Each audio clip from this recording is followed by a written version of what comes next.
a light that leads into a world, a place to be unknown, discovered by my own. Raise your glass and sing along. So raise your glass, your home's where you belong. Feel the love, my brother, sing along. Celebrate and drinking all night long. Feel the earth moving.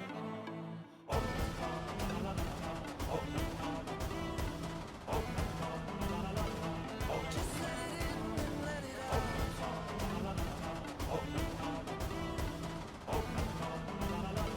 Into a new world.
Raise a glass and oh, the night is gone and so there's a light that leads into a world, a place to be unknown, discovered by my own.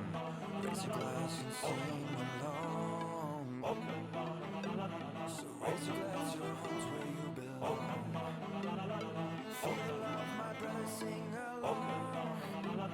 Celebrate and drinking all night long. Feel the earth moving.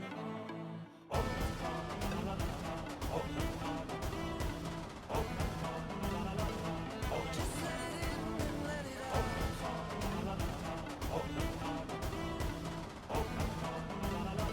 Into a new world.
raise a glass and oh, night is gone and so there's a light that leads into a world, a place to be unknown, discovered by my own. Raise a glass and sing along. So raise your glass, your home's where you belong. Feel the love, my brother, sing along. Celebrate and drinking all night long. Feel the earth moving.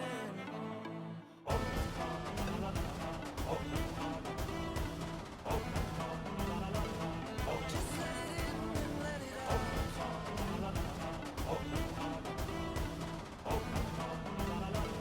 Into a new world.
Raise a glass and oh, night is gone and so there's a light that leads into a world, a place to be unknown, discovered by my own. Raise a glass and sing along.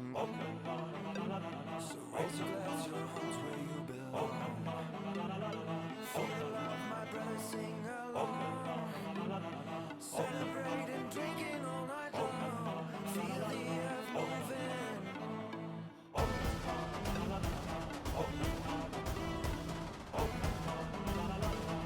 Just let it in and let it out.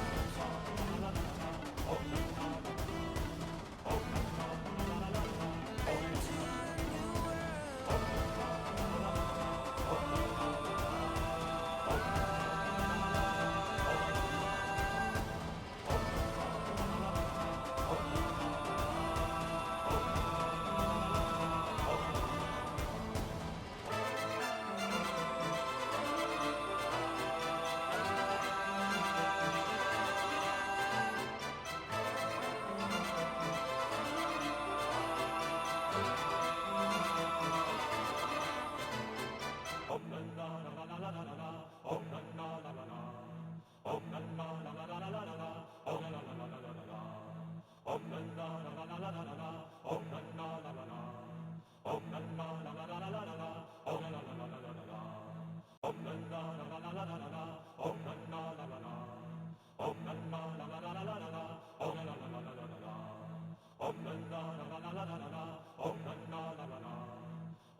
glass and sing along.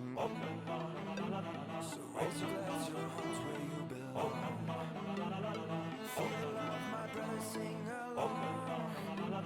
Celebrating, drinking all night long. Feel the earth moving.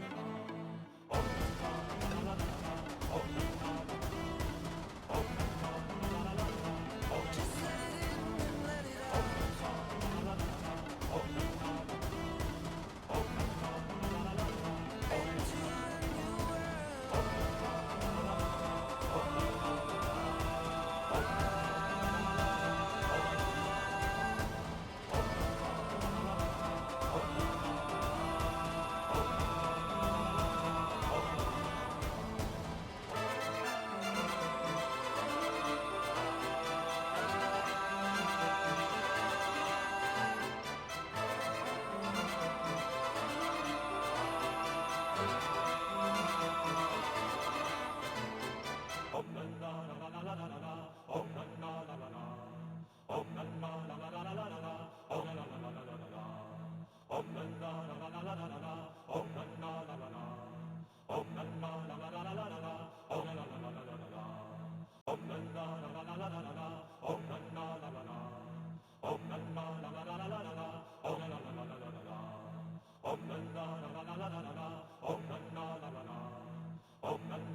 Raise a glass and oh, the night is gone and so there's a light that leads into a world, a place to be unknown, discovered by my own. Raise a glass and sing along.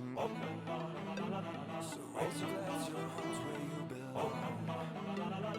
Feel the love, my brother, sing along. Celebrating, drinking all night long. Feel the earth moving.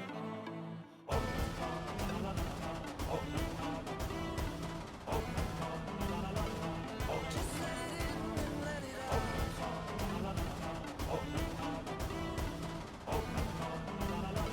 Into a new world.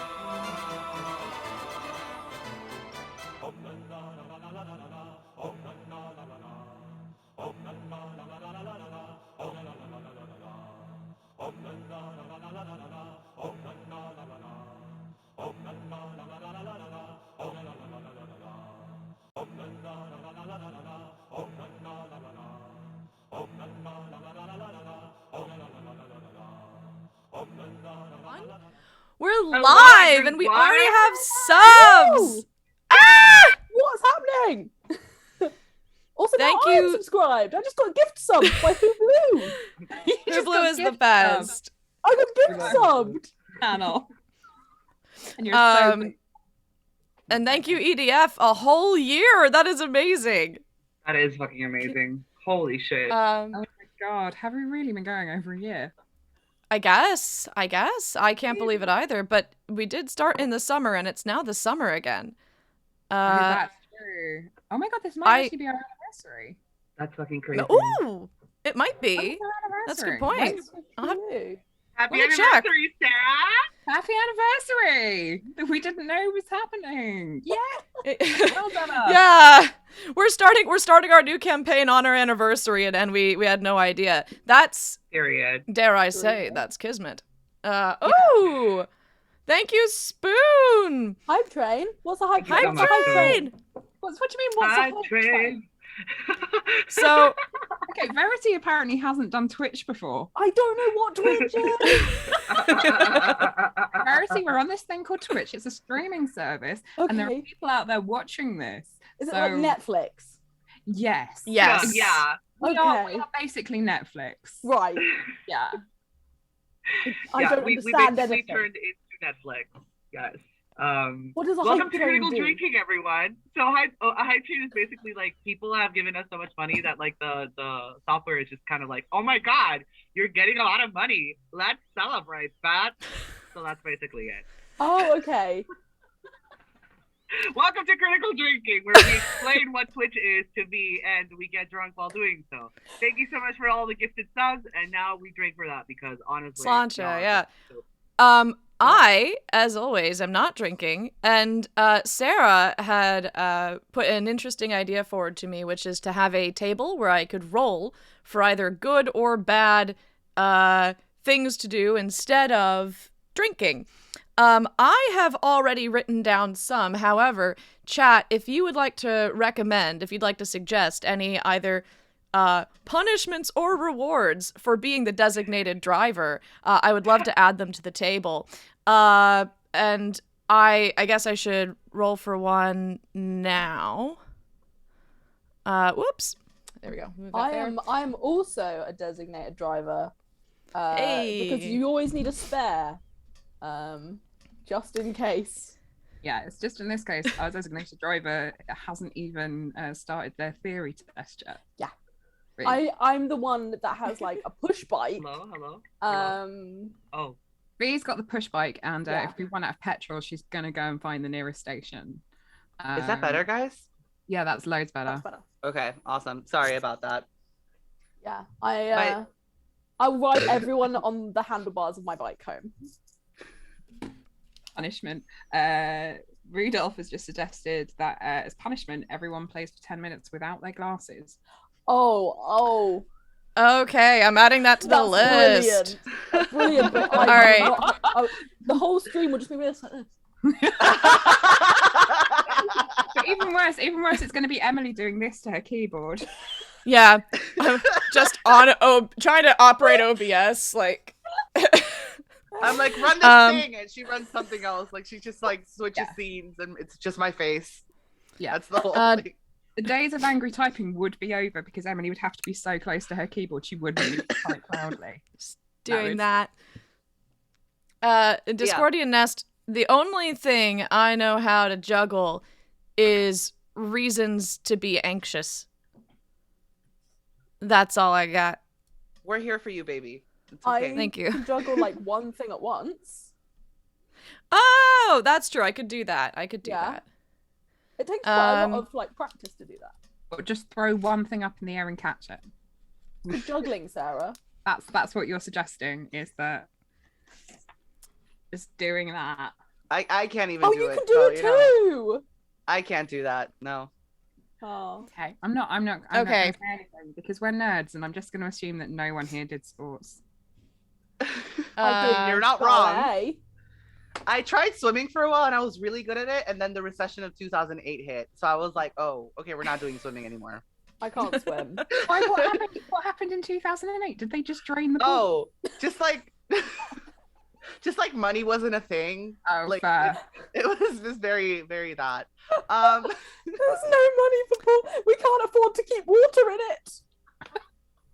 We drank it. We had to drink it. There was no other way of surviving. Okay. All right. Again, welcome so, to Critical Drinking. Yes. Why don't we just introduce ourselves and what we're drinking or what we're doing for shame? Hi. Really quick for the intros, just because this will require us to dash.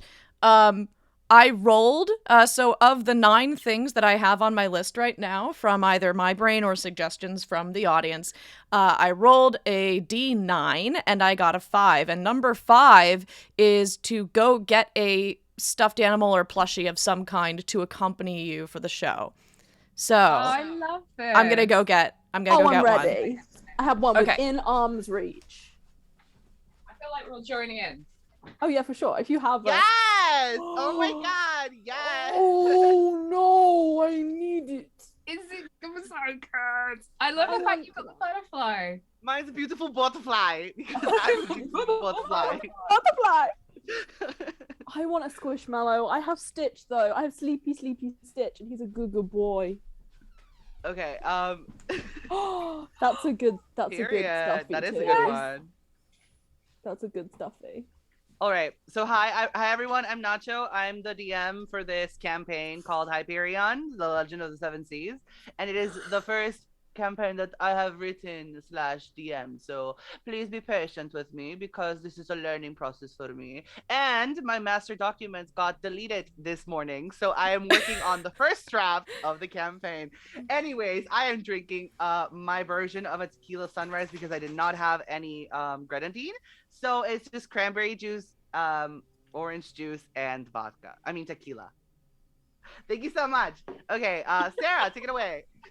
Hi, I'm Sarah. I'm an OG critical drinker. I've been here too long. Please help. If you see me blinking, send help. I'm based in London, because obviously, like, we're pan international people, yeah, baby. And I am drinking a combination of white wine and pink wine and tonic water with a straw in, because I realized last week that having drunk a whole bottle of wine to myself in the space of an hour is probably not great. So I'm trying to slow that down just a little bit. And yeah, and that's me. Do I need to say anything else, Nacho? Who are you playing? Oh, we're doing that bit. Okay. I am playing Krishal, not Krishal, to be very exact. Krishal, who is a Earth Gensi barbarian, and she's a realtor, and she's living in just doing her like day-to-day thing, like climbing to the top of the ladder, smashing the glass ceiling, living her best life. And I think that's all you need to know about her for now. Oh, she was brought up by wolves. That's important information for sure. Information. We stand a violent realtor. Period.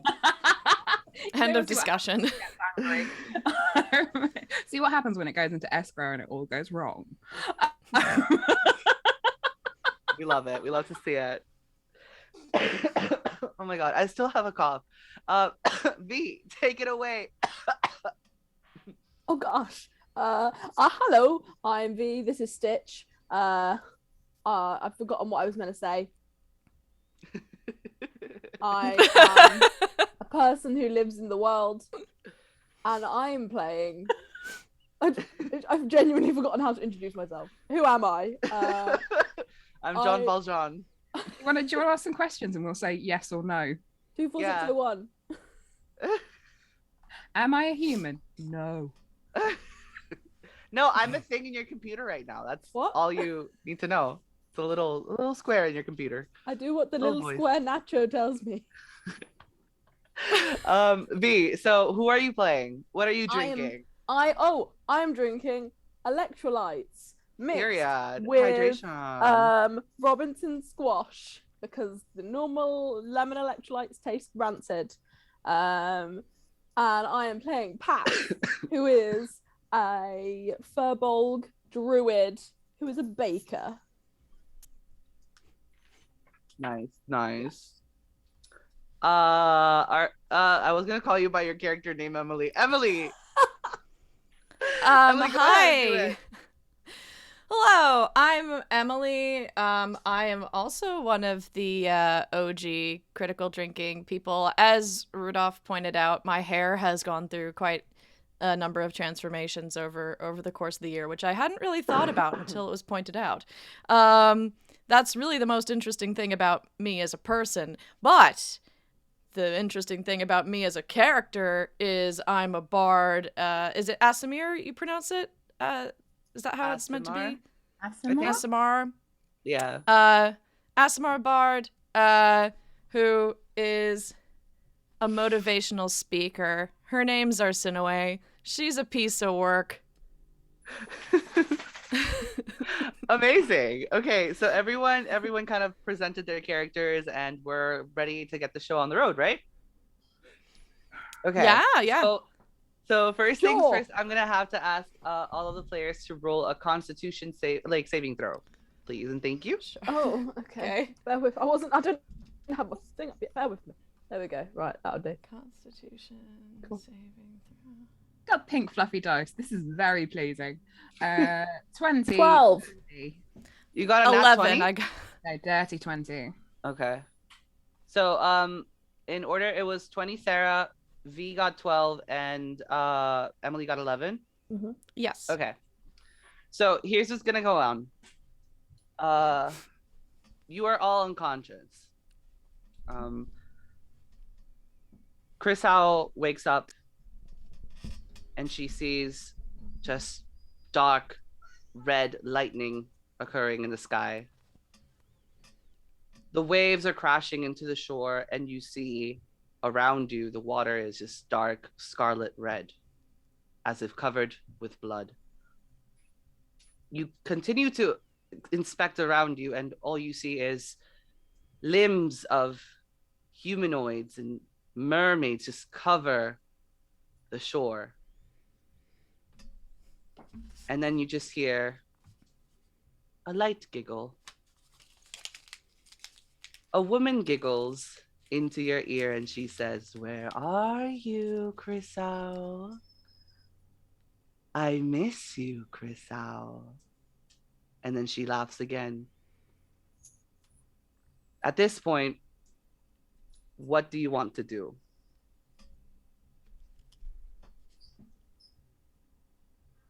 Well, I mean, if I'm honest, I really want to correct her pronunciation of my name. It's really easy to get wrong. It's absolutely fine. But I need to find her in order to do that. So, I mean, first things first, can I have a look around? Is there like anyone that I recognize? Sure. Can you do an investigation roll, please? Yeah, sure. Oh. 11. Okay. For an 11, I'm going to give you that you recognize some faces, but you feel deeply for these faces, but you don't really know who they are. You see a Furbolg. You see an Asimar glowing through the depths of the water. She's also unconscious. And you see the face of 7 iconic characters or beings that are almost taken off of children's storybooks. Like they are very iconic to you. They're very recognizable. But you don't know any of their names. Immediately, one of the faces from the storybook, she wakes up and she immediately covers your mouth with her hand and she says, "You need to go back. You need to run.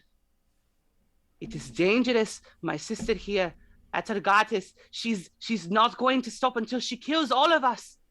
You need to go back and change the outcome of what's going on." You just hear in the back of your head, "There you are. Oh, lovely, lovely Crisau. I missed you so dearly." Tritia, the daughter of Triton, she's the one talking to you at the moment. Not through your head, but she's the one urgently pleading with you to go back and fix the outcome. As you know, Tritia is one of the 7 sisters, one of the 7 daughters of Triton. And she has magic to her hands. She simply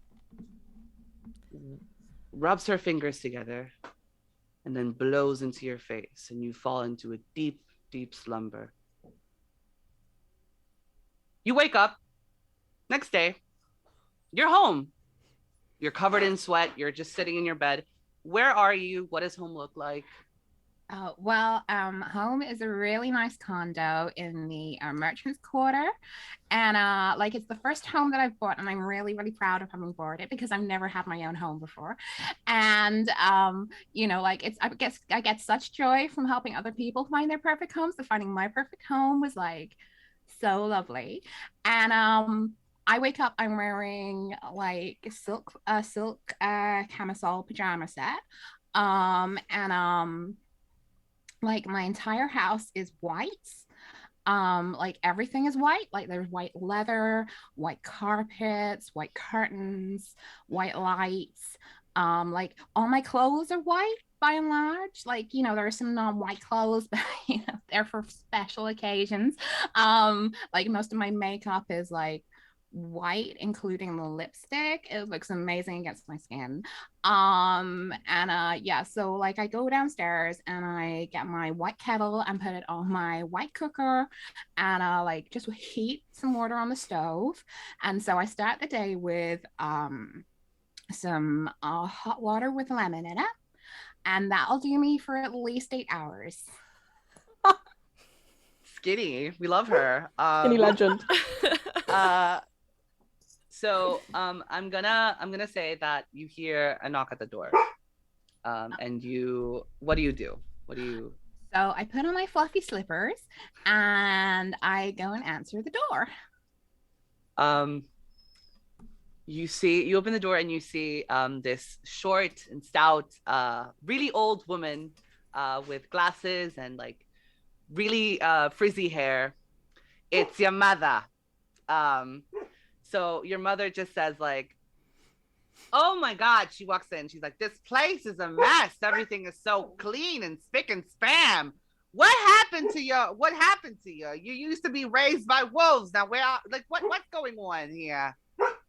Mom, I think I asked you not to come around here because, as you know, we're going through some things, you know, because you left me in the middle of the forest to die and then let a group of wolves raise me until I was like 18. And then after I bought a flat, that's when you decided to come back into my life.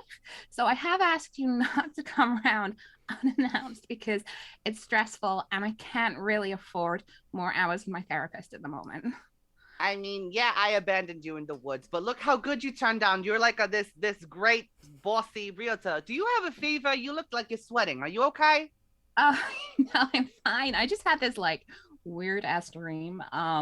But you know, it's fine. I'm sure it's fine. Honey. And she, without saying anything else, she just sits down, plops down, grabs a cup of tea, and she's like, do you want to talk about it? I have all the morning. I'm free. I'm available. We can talk. We can just go on.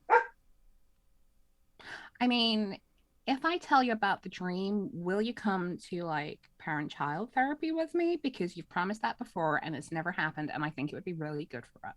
Of course, darling. Of course. Yeah, I think it'll be wonders. It'll work wonders for us. Okay. We cut to our resident Furbolg, Pax. You wake up and you just feel like something was completely off of that slumber. Like, what do you do? Where are you? What does it look like? I sort of roll out of my bed very sort of ungracefully. It's very just like basic, like it's very like wooden. It feels very like 5e fantasy house. I get up fairly early in the morning because I have to go down and make the day's bread. So I've left some dough proving since last night. Over the course of this, you will discover that I know nothing about baking. So it's okay. We fake it till we make it, girl. It's okay. So make it. Is that what we're doing? Bake it. Yes. I've watched enough Bake Off to get me through this. yeah, I go down and I start to make the day's bread, and I put I warm up some milk and have that whilst I do the baking before the rest of the family wakes up. Okay. So you're in the kitchen Mm-hmm. and you hear just footsteps coming down the stairs. Mm-hmm. And you know these footsteps because you've heard them for the past 8 years, 10 years. They're the love of your life coming down the stairs. And she just says, "Morning, love. How'd you sleep?" Oh, I don't think I slept very well. There was something weird going on last night, maybe, but I feel kind of okay. Really, I'm just getting the bread done. Oh, darling, I'm so sorry to hear. Do you want to have a conversation about it? Oh no, it's all right. I'll be fine once I've had my tea and my breakfast. Oh, I've got some croissants left over. V, are you doing Bristol Kermit? Yes. I don't know what I'm doing. I'm doing pure furball realness. Whatever it is, love it. Your lover just kind of says, "Oh, that's so like you. You never talk about what you're feeling." Yeah. And I we give her a cut big to, old kiss. aw. And then we cut to our Asimar bard. You wake up and you just feel hungover. You just feel like you had too much to drink. You had too much partying like last night, and you just wake up. What does it look like? What are you doing? Arsinoe sort of slowly sits up and gets a sense of her bearings. She is in these lavish silk sheets and a very, very large bed that is just littered with other beings. It was clearly a good night last night. And she sort of just sighs and is a bit cranky because she's hungover, and that seems like a hassle. So she goes, she takes a shower, she gets dressed, she comes back into the room and addresses everyone and goes, "I honor the time we had together. You may leave now." And just waits. As you say this, one of the okay, so from the kitchen you hear, "Babe, we're out of Fruit Loops," and it's like this huge hunking like air genasi, and he's like just standing there like naked, like butt ass naked. He's just like, "We're out of Fruit Loops, and I really wanted to get my protein in before I went to the gym this morning." So what are you doing? As the other guests sort of file out, Arsinoe just sort of collects herself and is like, "I do believe we established that if you need protein, you get your protein on your own." Oh, babe, don't be like that. Come on, like we've been living together for like 2 weeks already, and like I told you that like this is exclusive. So why are you playing hard to get still? Like I don't get it. Also, like, are you sure you're okay? Because you didn't have anything to drink last night, and you're like what? You just look really fucked up. Are you sure you're okay? The revelation that she didn't have anything to drink does hit her sort of intensely for a moment of like, wait, why do I feel hungover if I haven't had anything to drink? But recollecting herself, Arsinoe leans in and goes, "Remind me, what's your name?" Oh, it's Ryan. "Ryan." Yeah. "Ryan, if you don't get out of my house, and if you don't stop bothering me for things like protein or exclusivity, I think you'll find the future for you is going to get a lot more interesting. I would highly suggest you leave." Hot. And he just leaves. He just says hot and leaves. This man doesn't even put on pants before walking out the door. He just like opens it, and as he's walking down the street, you hear a woman go, "Oh my!" and she covers the eyes of her child, because this man is like actually butt ass naked. So we come back She- to wait, go ahead. She sort of just sighs before fixing herself breakfast, while acknowledging internally, although she never would acknowledge externally, that it was a pretty good dick. Amazing. So, what are you doing for breakfast? Are you having coffee? Are you just doing the breakfast of champs, which is a cigarette and a coffee? What are you doing for breakfast? Green tea, poached eggs, and a side of avocado toast. Nice. Is your kitchen by a window by any chance? Do you have a window nearby yes. that you're looking? Okay. So you look out this window and you see this beautiful, like plaza. Like it's just huge. And in this plaza, there's like there's merchants, there's bakers, there's all sorts of people from different like backgrounds. And it seems a little more crowded than usual because it seems like it's usually not that crowded at like 10 in the morning, 11 in the morning. Nonetheless, everyone's like out and about. There you can see some people handing out newspapers, some people handing out flyers. There's clearly something going on. And if you look up into the buildings, these are all like old, really Gothic looking buildings. They're really tall with gargoyles standing out from each of the ends. And they have like these beautifully draped like curtains on the inside that you can see, and like they're all patterned beautifully and richly. You clearly live on like the high end of town, right? So you have this really swanky looking view, and then if you continue to go up into the sky, you see just like a plane with one of these banners on its tail that it's just like Chris Howell realting. I don't know how to fucking speak. Like it just says like it says Chris Howell like, and then like her realtor like company, and she's like and you feel like you've heard this name or you've seen this name before. What do you do? So she reflects for a moment on the fact that seems to be jumping out at her for a reason, and takes out a little notepad, writes the name of the realtor down, and puts the notepad away and says to herself, that might be useful later. And then she proceeds to check her schedule for the day and write out some new material for her next motivational speech. Amazing.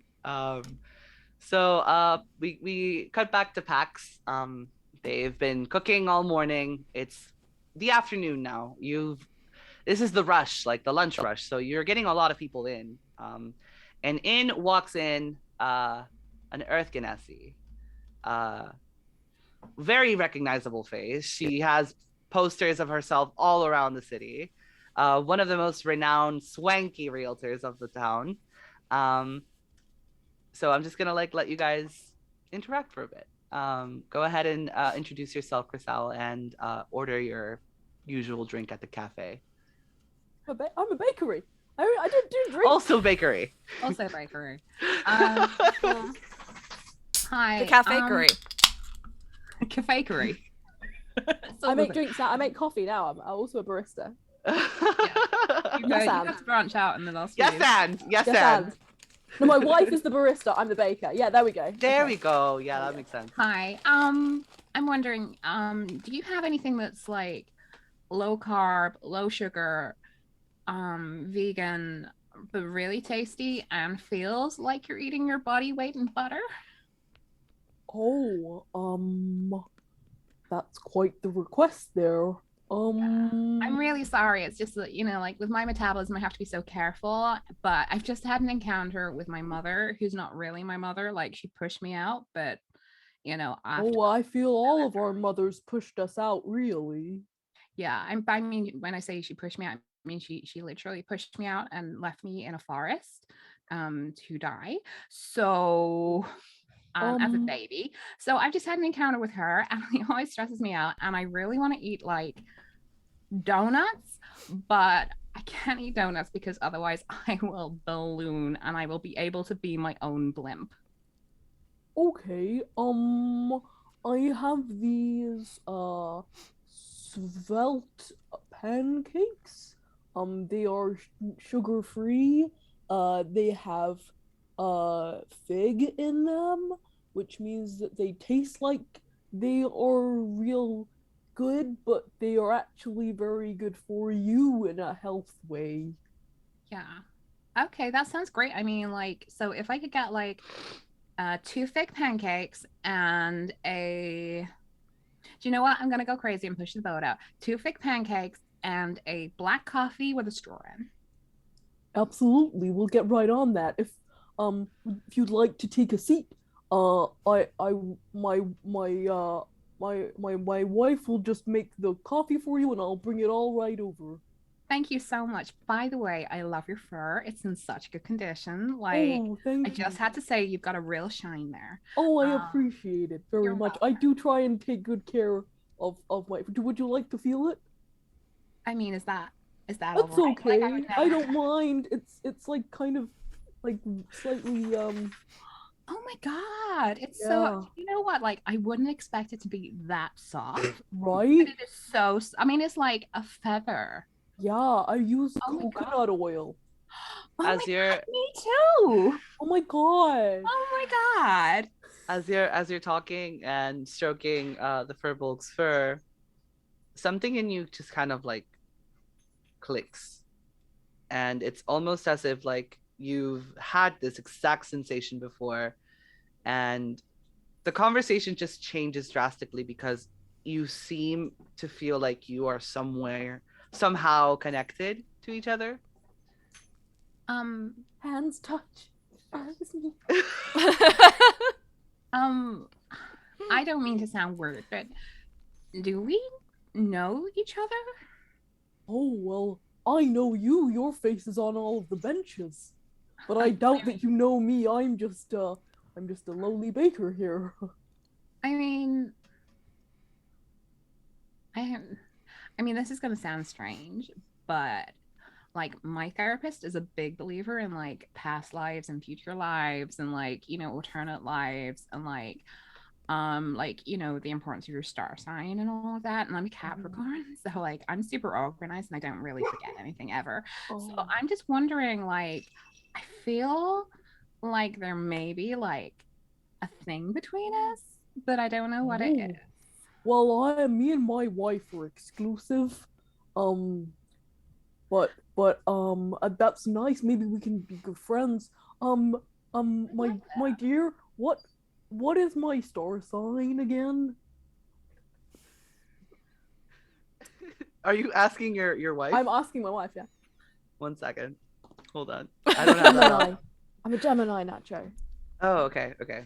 Oh, darling, you're a Gemini. Oh, I'm a Gemini. I think that's the one with the two. Is that the two things in the Gemini? I don't know much about star signs. She just kind of chuckles to herself while pouring a latte and just goes like, yes, dear, that's the one. I mean, obviously it would be better if you were a Virgo. Do you know what I mean? Because obviously Oh. Capricorn, Virgo, all of that kind of thing. But like, I don't see any reason why like we shouldn't be friends. I'd really like to be friends, especially if you're a baker and you make vegan, gluten-free, sugar-free, joy-free pancakes. As this conversation's going on, you hear from the plaza, welcome everyone. We're here for a political revolution. Everyone gather round, for the king has fallen, and we are here to choose the new king of Hyperion, capital city. Clearly there's like a huge political event going on. The king has died, unfortunately. Natural causes, nothing to be, scared about.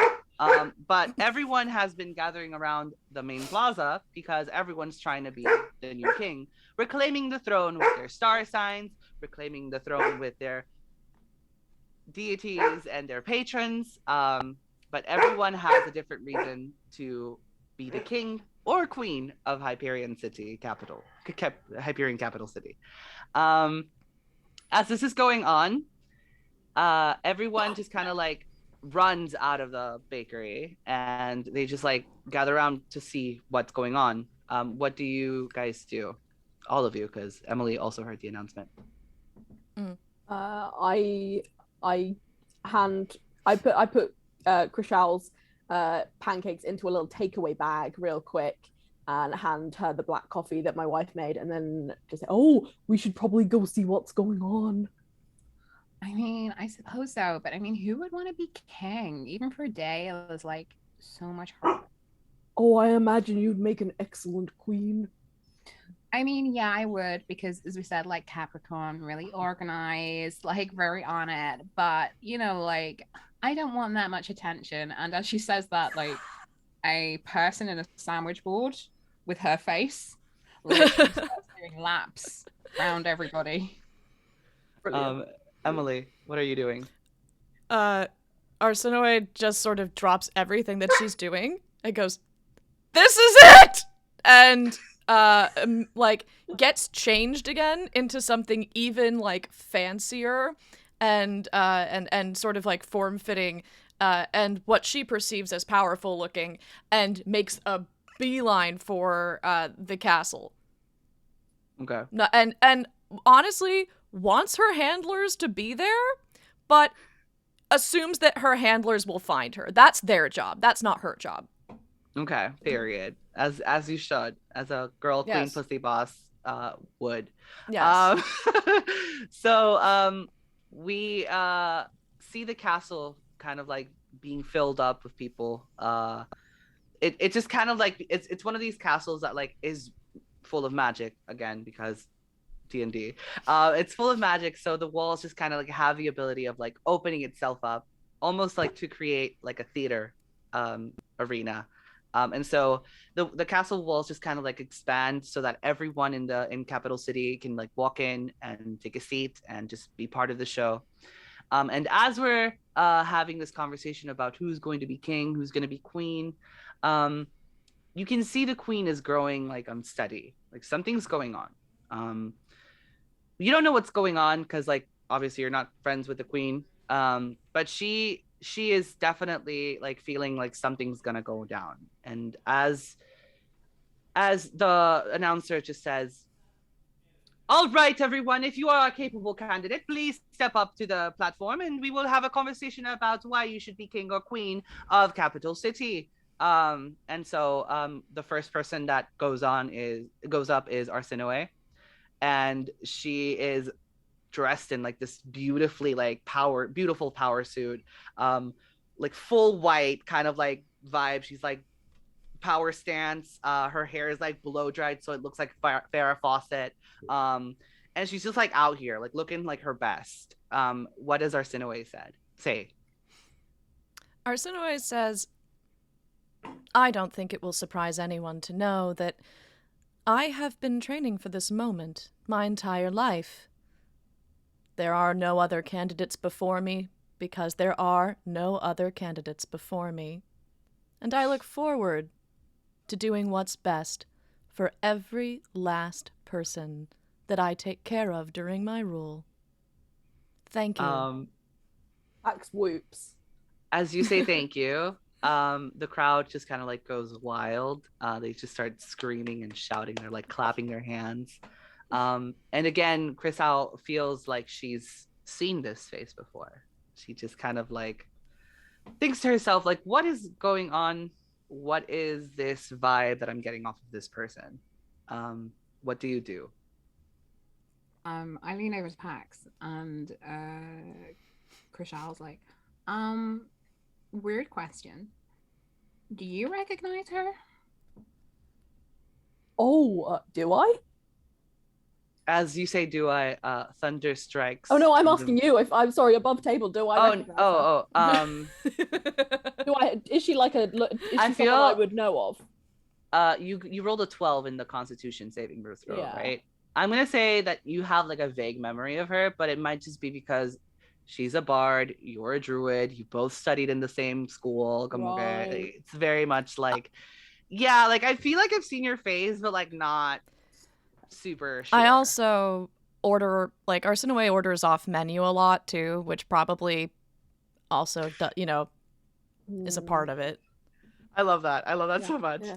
Um, Oh, I think that we've actually sent some custom pastries up to her house for an event one time maybe, but I don't think we ever spoke. as you say, spoke. Thunder crashes down from the sky into like lightning crashes down to the middle of the platform where Sinue was 2 seconds ago, before moving to a side. Um, where the lightning strikes, just this powerful, strong, masculine figure pops up, and you all know his face. His name is Zeus. It's the god of thunder. He strikes down and he says, "Krishao, step up to the platform, please." Oh, that's you. You should go. Oh my god, but I'm not dressed for this. Oh, Not Zeus wants you. Look lovely. Your hair looks great. Go. Zeus wants you. You have to go. Everyone just falls silent, and they open a path for you because obviously your face is fucking famous. So I everyone take just the opens coffee a path, from her. and I have to hold things. everyone just kind of like looks at you nervously because this is the first time a god has interrupted an official political event. Okay. Like game face. Hi, people. Hi, everyone. Hi. And she walks towards you, like just handing out the occasional business card. And being like, hey, if you're ever looking for anything on Sunset, just let me know. It's everyone's favorite. Look me up. Hi. Oh my god. And she's wearing like massive heels as well. So like she's just tottering. It's taken quite a long time. It's an incredibly painful to watch because she's just like, fuck. You just hear the silent of her heels, and she's just like, everyone's like, hey, how you doing? And she's just walking up to the platform, and everyone's just kind of like dry heaving and like coughing, or like just like in the silence of everything. You hear some crickets in the background, for no reason, just for comedic effect. And then as you walk up to the platform, Zeus looks at you and says, "My niece sent you a message, didn't she?" Maybe. Was she the one looking at the 5-bed on Dorset and Cross? Zeus just kind of rolls his eyes and says, "Tritea, the daughter of Triton."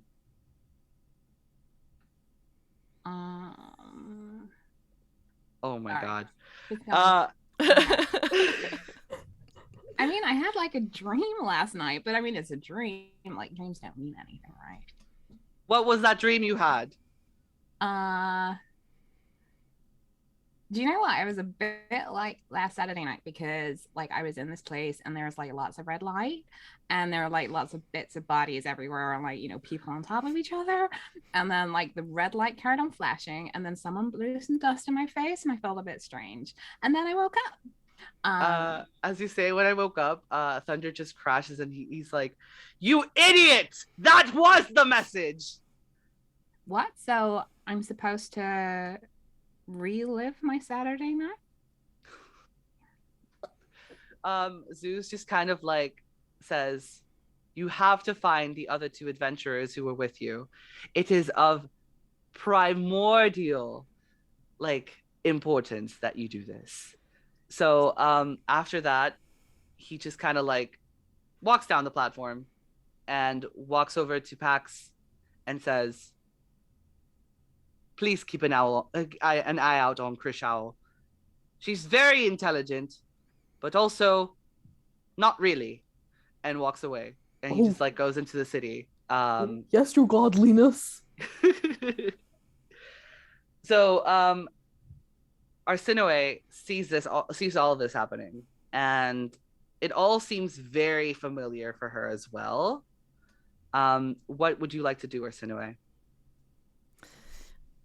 Arsinoe is just sort of going to take a moment and is going to approach Krishal and say, "I am so sorry that he spoke to you that way." oh, that's fine because he's a god. And like gods can talk to people like that. I mean, I'm just lucky that he didn't turn into a golden shower because we've all heard the stories, right? So, like, we all should be thankful for like small mercies. Can I just say how great your speech was and like how really convincing it was? Like, I really, really believed it. Thank you. And simply because he is a god doesn't mean that we have to be grateful that he would occasionally put a pitiful little mercy on us here and there. I don't think it is too much of a stretch to expect better. And you, someone who is famous for selling houses, I don't think that you, of all people, should think of Zeus as such a strong superior. He is... Well, I think he is overhyped. I mean, at my real estate company, House of Gods, I think, like we have to understand that there is an orthodoxy and like levels to stuff. So like when I grew up in the wolf pack, like I started off like really small and like people used to bite me and then I started biting them back. And then eventually like I was like third most important wolf in the pack and it was like super cool. Like what I'm saying is you just have to earn your space. Interesting. I grew up on a somewhat anarchical commune, so our experiences are a bit different, although I do understand that a powerful leader is occasionally necessary to meet the ends that must be accomplished, so I suppose we agree. Can I just ask you something? Like, do I know you? Because I feel like I know you, and it's not like you got one of those faces where you're like, oh my God, I look like so many other people. Like, do I know you? I feel like I do. You might have attended one of my speeches. I do very, very many a Ned talk.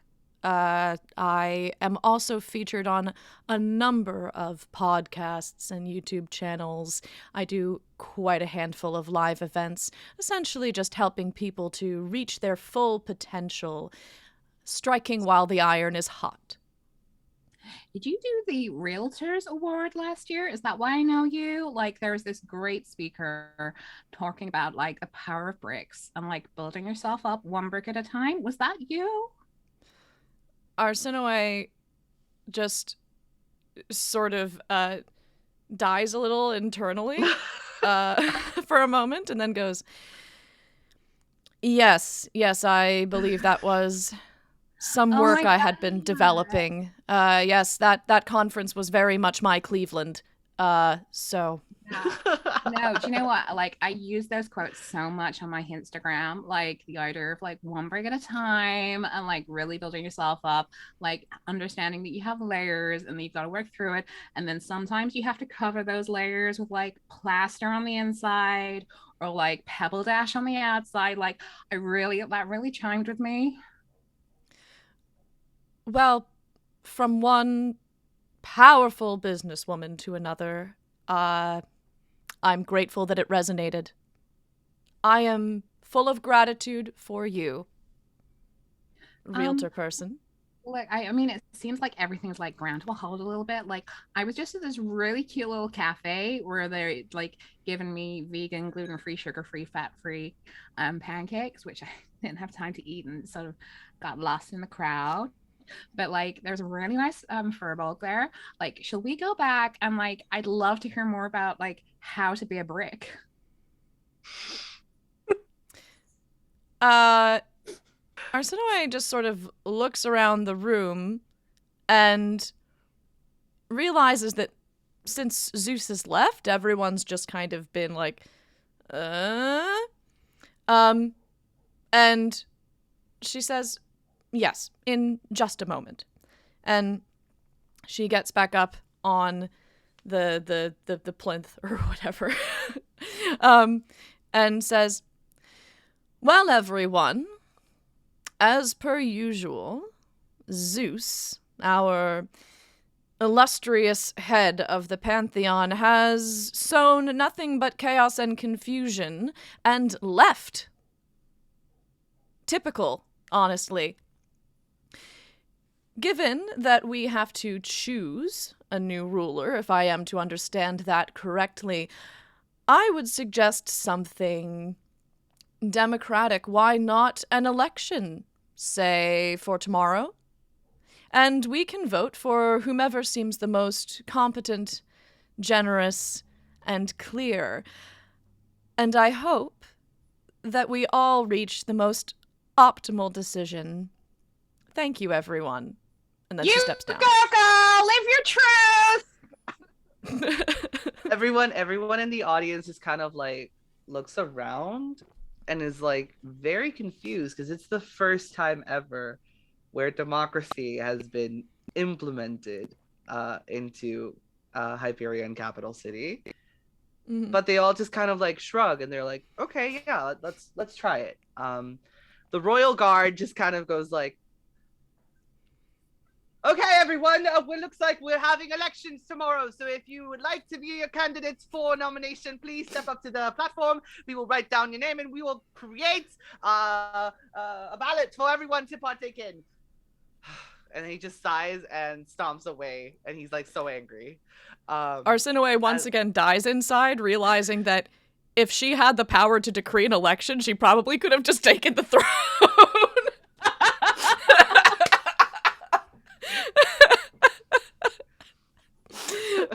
Well, there is no king right now, so everyone's just kind of like, you know, Yeah. like, and she's just like, I guess we'll go to the cafe. So Oh my God. as you walk with Krishal to the cafe, a couple people stop Krishal to be like, oh my God, can I have your autograph? Zeus talks to you. Oh my God, like, it's like a whole thing. It's like watching two Valley girls trying to communicate how to pronounce LaCroix. It's very, very a lot. So you finally make it to the cafe, and there is Pax, our lovely Furbolg. What is going on? I'm just back to work. Business as usual for me. Like, taking orders and wiping down tables. So, Krishal, are you going to order some more food, or are you just going to chill at the cafe? What are you doing? Krishal is going to right, Krishal. Hi. Very quick. I'm so sorry. I'm like so rude and everything. Like, you knew my name and I didn't even ask yours. Oh, I'm Pax. I kept the pancakes for you. Oh my God. The That's coffee like, got cold, but we can make you another one. oh my God. Do you know what I'd really like is some hot water. What would you like? And she looks us in a way. Something simple. Do you have raspberry Italian soda by any chance? Oh, I have I have normal orange soda. Well, in that case, I'll just take some salmon on a bagel, I think. Oh, with cream cheese? Only if you have some chives to put on it. Oh, I do have chives. Oh, thank you. I'll get that right over to you. You ladies take a seat and I'll bring it all over for you. Pax, do you have like a break coming up? Like, do you want to come and sit and talk to us? Because like, you seem really nice. Oh, that's lovely. Wait, my dear, would you mind holding down the fort for a moment so that I can go and have a nice little chat with these very important ladies? Of course, lovely. Take your time. And Oh. you see as this beautiful woman just kind of like goes around waiting tables, cleaning tables, and doing the job for both of you. Oh, thank you, my dear. I'll go and sit down with them. So Pax, Arsinoe Pax. Arsinoe is like the most inspirational speaker you have ever heard in your life. Like, I mean, she transformed me like inside and out. Just listening to her once. Oh, I think I catered one of your events once. It was an honor. Oh, I'm so glad to hear.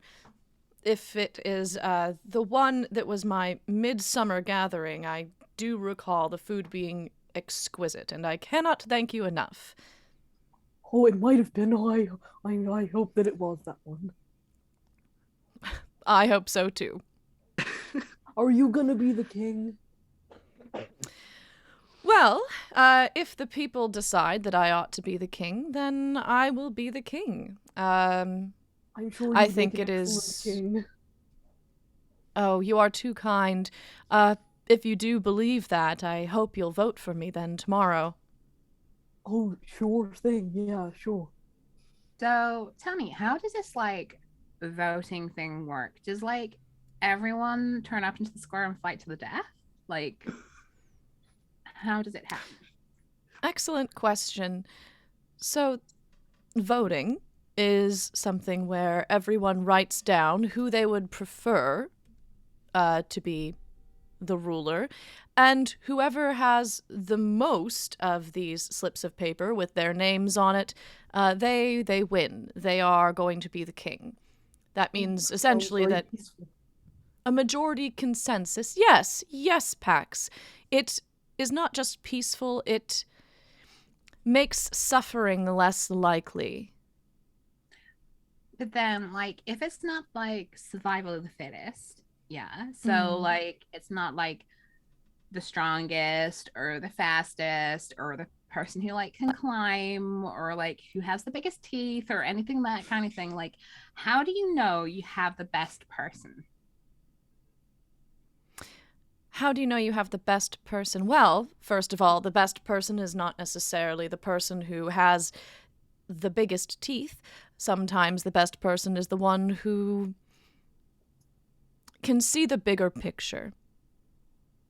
And in terms of who is best, that is why we ask everyone. If everyone thinks the biggest teeth is who is best, then wonderful. Then they will all decide collectively the person with the biggest teeth should be in charge. However, in this particular instance, as you can see, we are in a state of chaos. There needs to be order brought to everything that is happening right now. There needs to be something more peaceful happening, and I do believe very firmly that with my background in motivational speaking that I have quite a lot to offer each and every person of this realm. Yeah, but then like what if someone like me who's like super popular and like quite well known like stood against you? Like, what would stop people voting for like the popular person, not the smartest person? Oh, that's true, because I've got quite big teeth, but I don't think I'd make a very good king. That's a risk you take with democracy. But quite frequently it is the most peaceful way of going about things, even if the most popular or the biggest teeth or the most unqualified should be in charge. Now, granted, I would be very curious to learn if Zeus were put at the head of Olympus from democracy or simply from being selected, because, well, as above, so below, isn't it? I mean, if you're asking if like the curtains match the blinds, yeah, they do. Arsinoe takes out a notepad and just writes something in it while looking at her very intently, and then puts the notepad away. Okay. On the inside, it says "curtains match blinds?" ? But it looks like something very thoughtful. Oh my god, you're like so deep and so observant, like taking notes and stuff. Like, this is totally like, I think I'm gonna start taking notes when people tell me stuff. You can both write. Yeah. Yes. Oh, Pax, little baby. I'm sorry. I love Pax. Like little baby. Okay. So as that's going on, the Pax's lover, Pax's wife, comes down with the smoked bagel with smoked salmon and cream cheese and chives, and the hot water for Krishal. So and she lays it down on the table and she says, "Anything else you would like, darlings?" Oh, thank you, my dear. Oh, are you both okay? I don't need anything. Oh my god, this is like the best hot water I've ever had. Like, thank you so much. Of course. Arsinoe, is like, yes, this has been absolutely incredible. Tell me, is there a place that would be convenient for me to step aside and make a few phone calls to business partners? Uh, well, we do have a bathroom, but there's not a lot of service for our sending stones there. So how about you try the back room? And she points to the back room. You are too kind. And Arsinoe goes to the back room to call a number of people, from like her handlers to some of the people she was in bed with to what was his name, Ryan, to tell them about this vote and to mobilize to get as many votes as possible tomorrow. So is this like a phone call or is it like a text message kind of situation? Phone call to her handlers, text message to everybody else. Okay.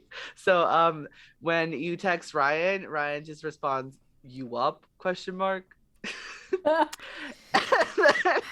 And then the people who are in bed are like, "Lose this number. Like I don't want to know who you are. Like you kicked me out of your house. You're so inconsiderate." They send you like a full-on paragraph of like just ranting about how selfish you are and like how they never want to see your face again because you hurt their feelings, and they were vulnerable to you, and like a whole thing, and you're just like, "Oh, okay, this is a lot."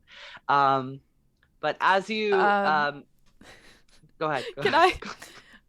I? I'll start by saying that the best way to see less of me is for me to be king. But can I like make a roll to see if I can win them back over? Yes, yes, you can. Can If you for roll me no, a because I charisma think it'd be check? funny. Okay, a charisma check, just straight charisma. Yeah. Okay.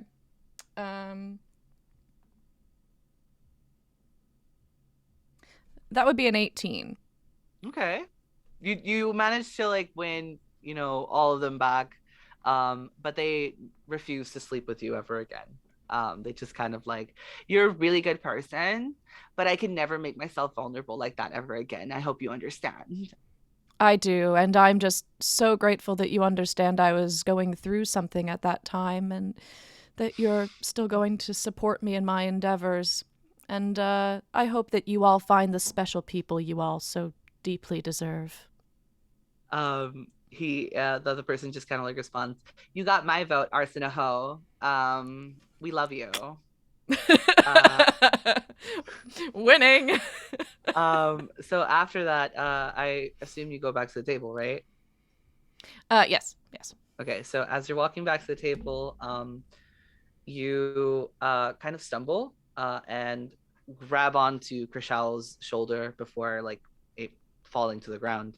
And as Arsinoe touches Krishal in the shoulder, Krishal just hears this really, really familiar, eerie voice in the back of her head being like, "I found you, Krishal." And we're gonna cut to break right now. So yeah, we'll be back in, let's say, 35 after the hour. Just 35 after the hour. That sounds 14 good. minutes. Thank you, everybody. And we'll see you in a little bit. Bye. Also, oh, hi, Vancouver by night. We'll see you soon. Bye. We'll be-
raise a glass and oh, night is gone and so there's a light that leads into a world, a place to be unknown, discovered by my own. Raise a glass and sing along. So raise your glass, your home's where you belong. Feel the love, my brother, sing along. Celebrating, drinking all night long. Feel the earth moving.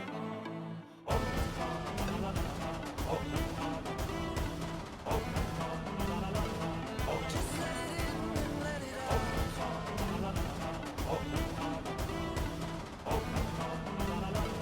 Into a new world.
Raise a glass and oh, night is gone and so there's a light that leads into a world, a place to be unknown, discovered by my own.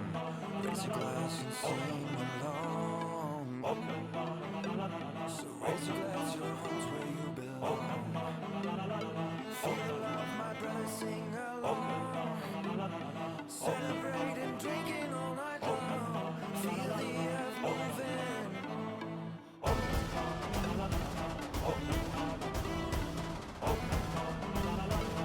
Just let it in and let it out.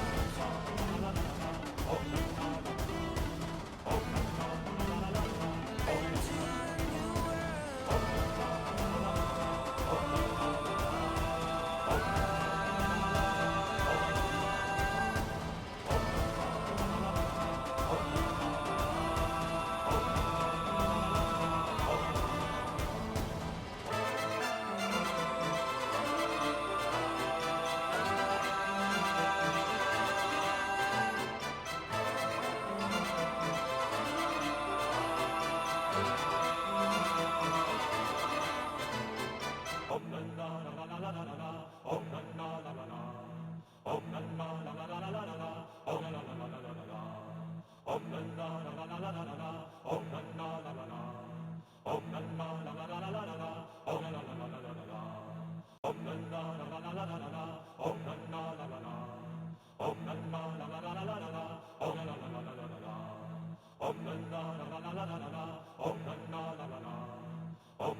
discovered by my own. Raise a glass and sing along. So raise your glass, your home's where you belong. Feel the love, my brother, sing along. Celebrating, drinking all night long. Feel the earth moving.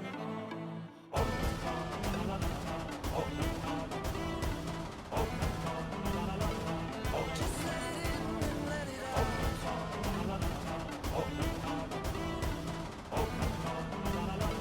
Into a new world.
Raise a glass and oh, the night is gone and so there's a light that leads into a world, a place to be unknown, discovered by my own. Raise a glass and sing along. So raise your glass, your home's where you belong. Feel the love, my brother, sing along. Celebrating, drinking all night long. Feel the earth moving.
to be unknown, discovered by my own.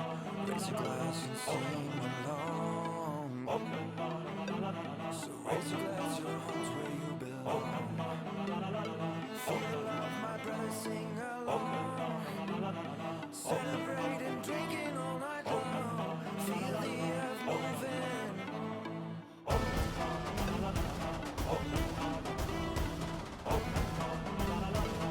Just let it in and let it out. Into a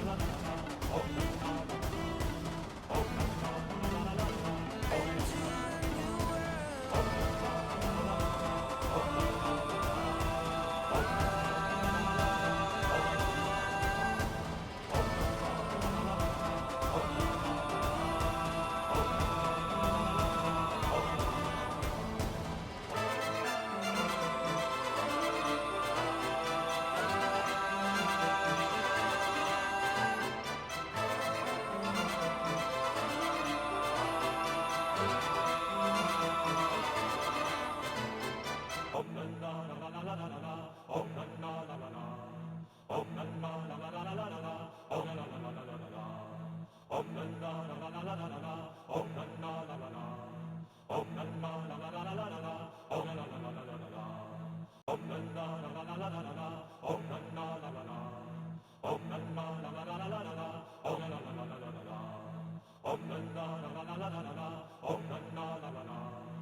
And we're back. We're back. Hey, everybody.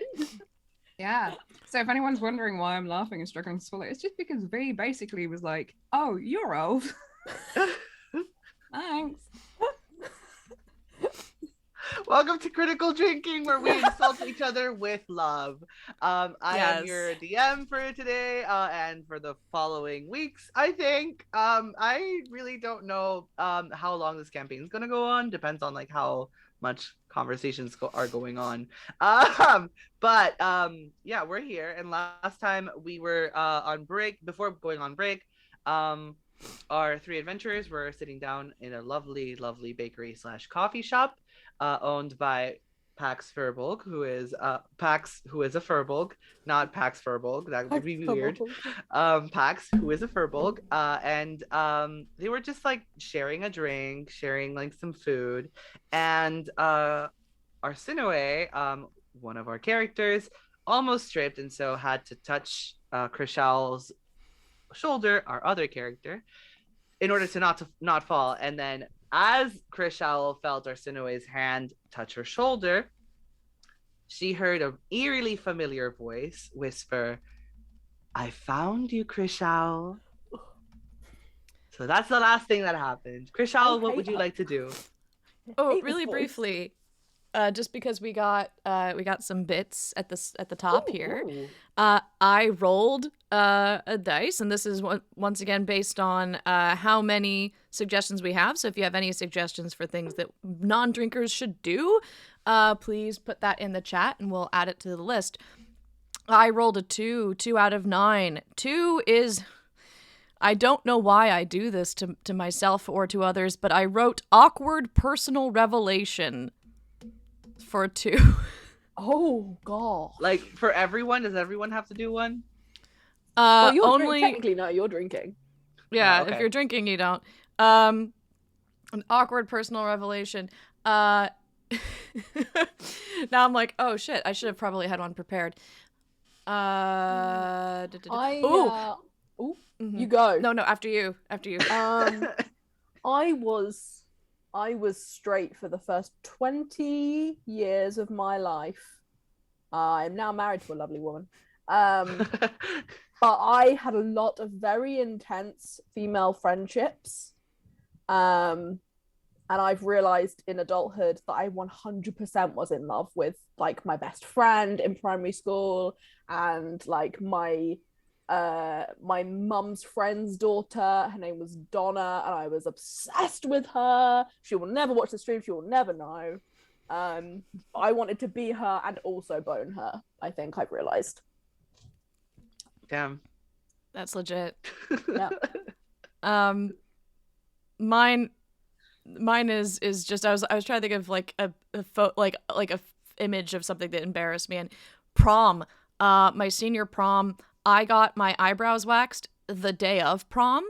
Ooh. So all of the pictures, this is just like bright red, horrible looking, and on top of it, I found this like lace dress that I thought was pretty darn cute. It was just really floofy and fun. But I thought it was like off-white enough that it wouldn't look too strange, but people kept coming up to me and asking me why I was wearing a wedding dress. So on top of the fact that my face was bright red from being waxed, I also looked like I was in a wedding dress, apparently. So I made I don't make great choices now, but I made even worse choices back then. And that's my story. Holy shit. I really wish that I'd been friends with you in high school. Like, just so I could have helped. Some way, shape, or form. There was no helping me. You're a blushing child bride. I saw that. Yes, Andrea. Yes, we love to see it. Also, Baldy, yes to Paul Newman. Yeah. Who's Paul Newman? What? Who's Paul Newman? Okay, well, yes. Welcome to Googling. Critical Drinking, a stream where we remind Sarah how old she actually is. Sorry, let me just push up my glasses. Oh, I'm not wearing any glasses. Oh my god, that's crazy. No. And actually, though, in my defense, Andrea, with respect to being a blushing child bride, I was 18 for my senior prom, so I was a barely legal child bride. Jesus Christ. Yep. I've now looked at Paul Newman, can confirm, very attractive. And he made salad dressing. I was about to say, in my mind, like, Paul Newman is the salad dressing dude. I know that he did movies, but like that's, it's that line of dialogue from Bill and Ted's Excellent Adventure about you think Caesar is a salad dressing dude. That's how I feel about Paul Newman. Yeah, I'm gonna look him up though. Yeah, but he was hot on the salad dressing, so I think he's like a 5 for me, or like a 6. yeah, it depends. It depends, like which decade Paul Newman. To be fair, like Yeah, Sundance Kids, and like I'm not old enough to have seen that in cinemas. Nacho, just for context. Like Yeah. I saw. Yeah, I mean, we don't judge. We're friends, right? He doesn't do it for me, I but I don't get say. it. I remember being a teenager and being acquainted with Robert Redford and being like, oh damn. So like Paul Newman, I'm like, no Robert Redford, but like I get it. No. Wow, Baldy, everyone has just laid into your choice of like, fuck this. Oh. Yeah, it's still pretty gay in the film though. I mean, I don't know. Like it is downplayed in the film, Cat on a Hot Tin Roof, but it's still pretty I don't know how you can un-gay Cat on a Hot Tin Roof. I'm sure they tried. Anyway, sorry. I get easily sidetracked. You're totally fine. No worries. Okay, so yeah. So last thing you heard was, "I found you, Krishal. What would you like to do?"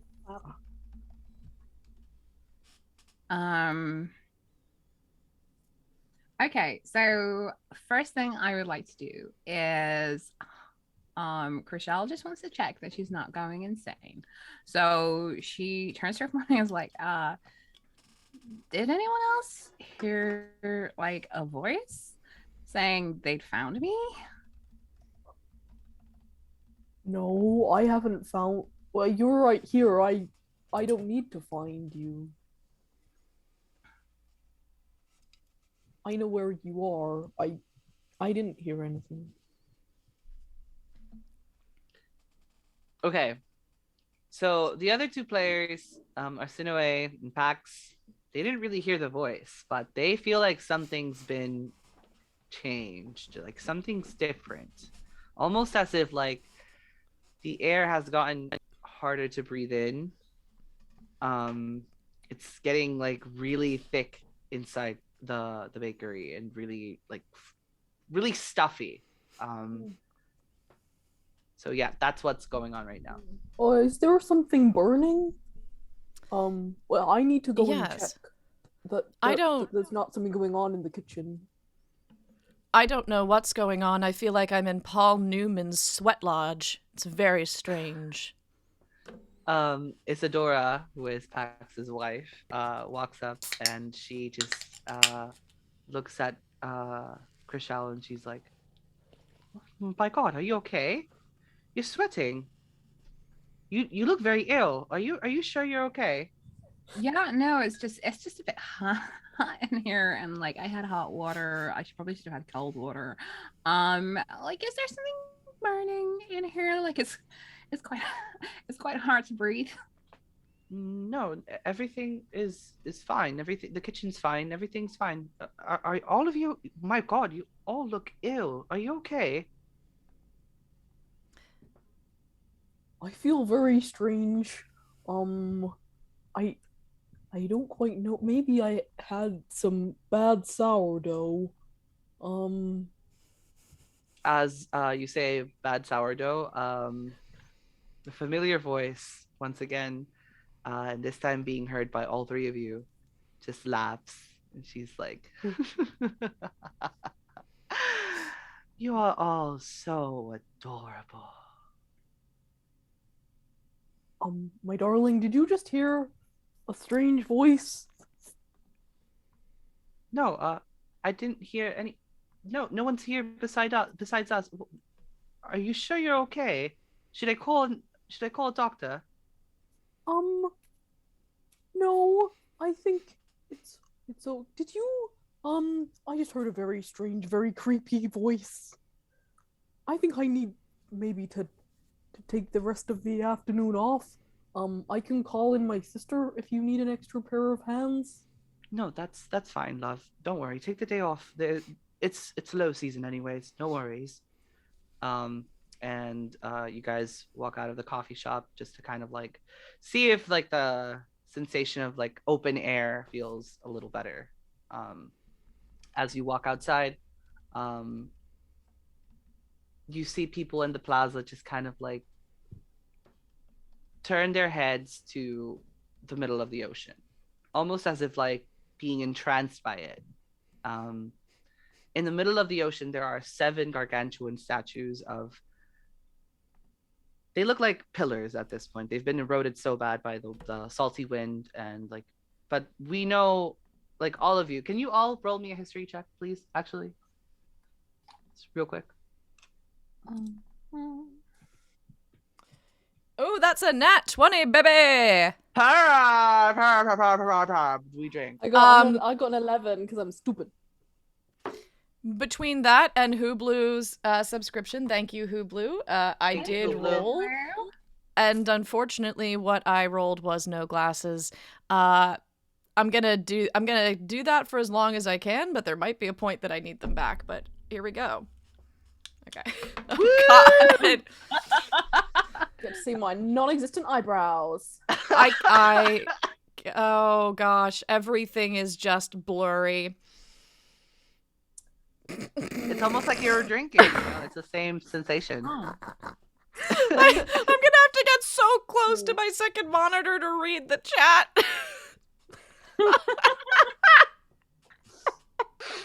This is why you edit it on your phone, so you can just do that.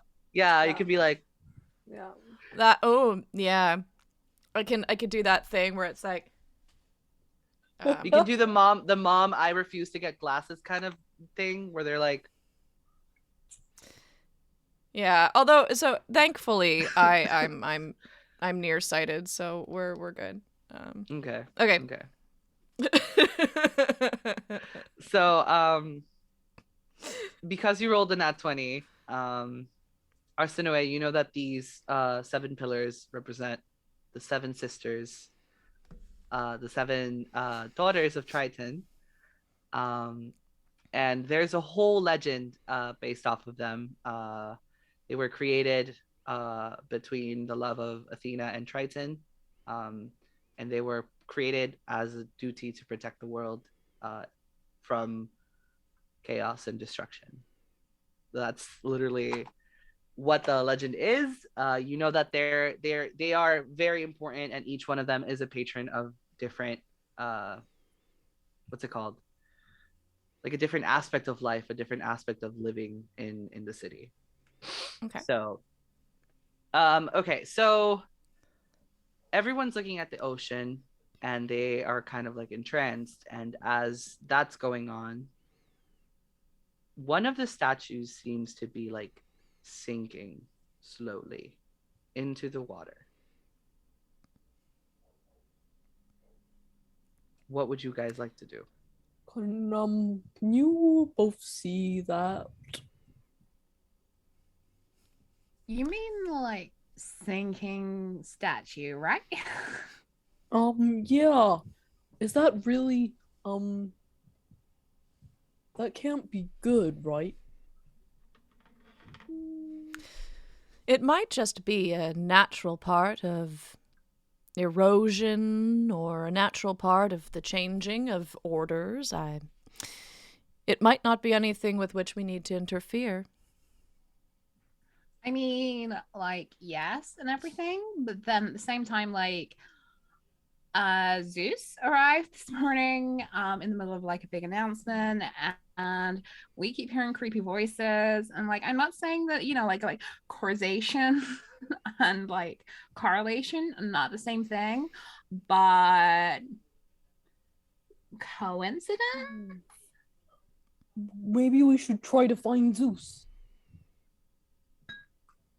Arsinoe has like a number of facial expressions, like mini facial expressions kind of like flash across her face before being like, yes, why don't we find Zeus? That's a wonderful idea.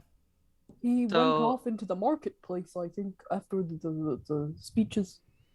I mean, or like I was like the best at doggy paddle in my like high school, because like obviously raised by wolves, that's the only stroke that I learned. So I could like swim out and like see what's going on, and like if anyone wanted to swim out with me, we could like totally do that. Oh, I can. I don't really like getting my fur very wet, but that's all right. We can if we need to. And Krishal is gonna grab Pax like either side of their face and be like, "Be more wolf." Grrr. That's it. Oh my god, you have totally nailed it. Oh, awesome. So you're going to the water? Is that what you're doing? Krishal like strides off and her like sky high heels towards like the waterline. Okay. As you're about to reach the waterline, you hear, "Oi! We can't man the steer! We can't crash into the freaking shore like this! Or a freaking ship will shatter, you dumb wit!" And there's like a bunch of like pirates just kind of like trying to like prevent their ship from being destroyed from the rising tide of the sinking statue. One of them turns to you, Krishal, and says, "You idiot! What are you doing near the waterline? You're about to drown! Come up here!" And he just like pulls you up and drags you into the ship. Krishal puts on her best like I'm going to try and sell you something smile, and like climbs on board. Pax and Arsinoe, what are you doing? Arsinoe sort of shouts up, "Am I correct in assuming that I'm speaking to members of the crew of the Lasagne, the famous pirate ship that doesn't allow swearing?" "Oi, lass! Who do you think I am?" "Well, you said frickin' a lot, which makes me think that you're probably the midshipman. I'm afraid I don't know the midshipman's name, but your voice is very sonorous, and I should like to speak with you up close, if you wouldn't mind helping me up." All right, hop on aboard. And he just kind of like helps you up. As you get into the ship, you see a bunch of like really, really like different characters. Like you have all sorts of different characters. It almost looks like a traveling circus. Mm. And so there's this person called Rat, and he's the one who usually like mans the highest point of the ship, and he gives directions. They call him Rat because he looks like a rat, and also because he just scurries around quietly stealing food from the ship. Then you have the commander-in-chief, which is the one that was screaming, and he says, "Welcome aboard! I am General Tullius. Nice to meet ya. I am the general of this ship, obviously. Rat, come down here. Introduce yourself." Rat comes down. He's like, "New people. Hi, how are you?" Oh my God. I like love your teeth. Like, if I could get my teeth fixed like you, I totally would. Are you being sarcastic? What sarcasm? Never mind. And then he scurries off all the way to the top again, without saying any other words. So what would you guys like to do now that you're on board?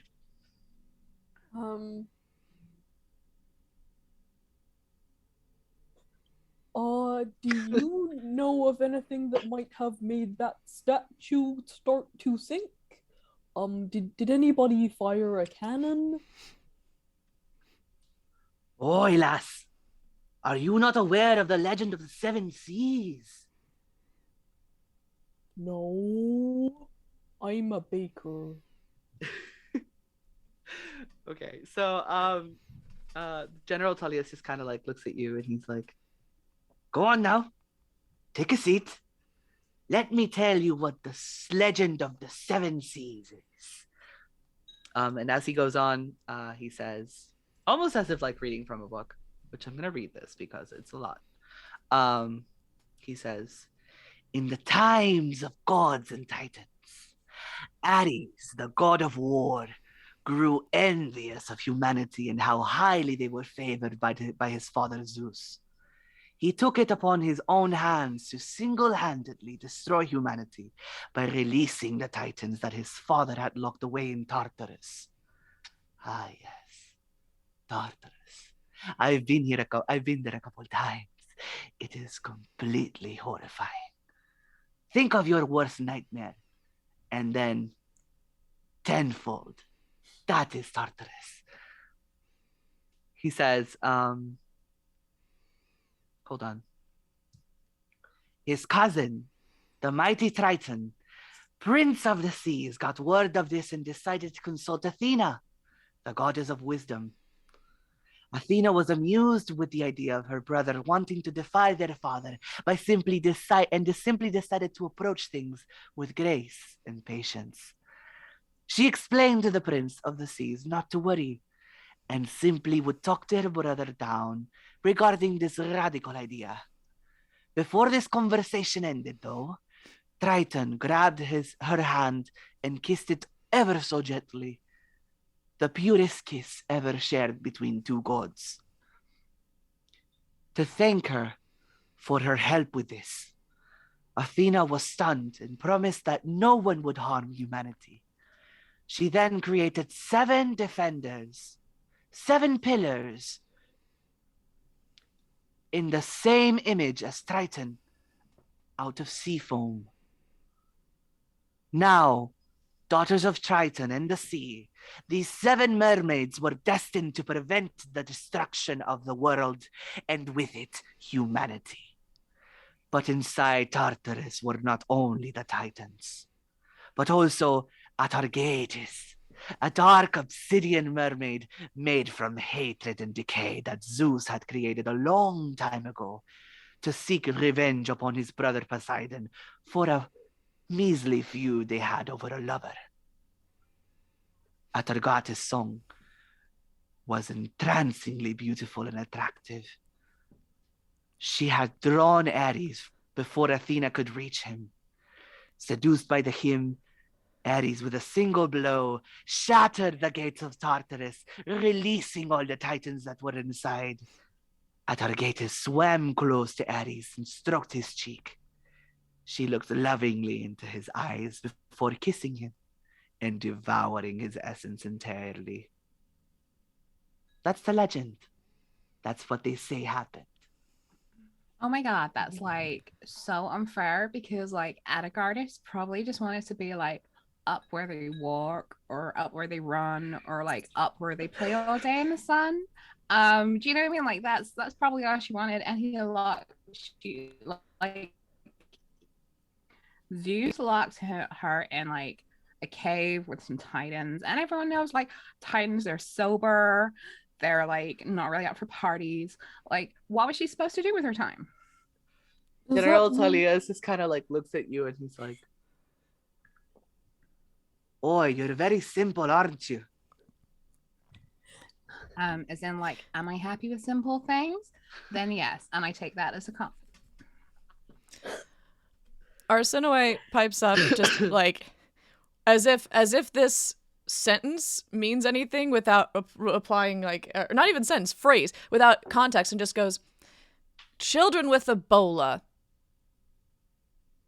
And after a beat is just like, if really we were trying to protect humanity when all of this happened in your legend, why do children still get Ebola? Is that protecting humanity? What has a child done to deserve such an affliction? Or maybe humanity's no longer protected at all. A question? Ebola what? Oh, excellent question. Ebola is a hemorrhagic fever. It makes you bleed out of your eyes and other orifices until you die. And sometimes the gods give it to children. Hemorrhagic, is that like piles? Arsinoe, kind of briefly giving up, goes, "Yes." Same, Arsinoe, I'm tired. So General Tullius says, "Oi, that pillar sinking? That's literally based on the tale. You will have 7 days to prevent the gates of Tartarus from being destroyed." I'm sorry, like what happens if the gates are destroyed? Just so we know. The Titans are going to be released, and with them, Atargatis, a vengeful, entrancingly beautiful mermaid who is willing to devour everyone's essence. Another question. Does Atargatis have a creepy but like oddly sexy voice? Very few have lived to tell the tale of Atargatis' song. But yes, she is rumored to have a very creepy and sexy voice.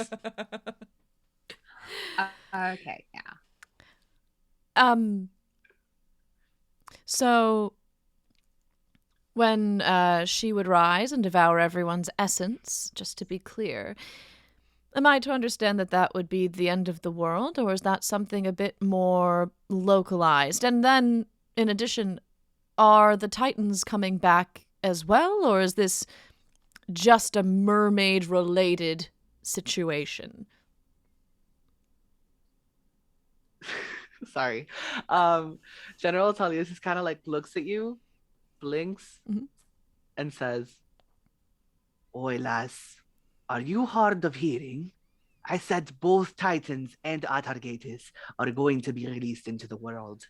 The Titans will destroy everything we know, and Atargatis will just devour our essence as we are destroyed by the I Titans." see. Thank you for clarifying.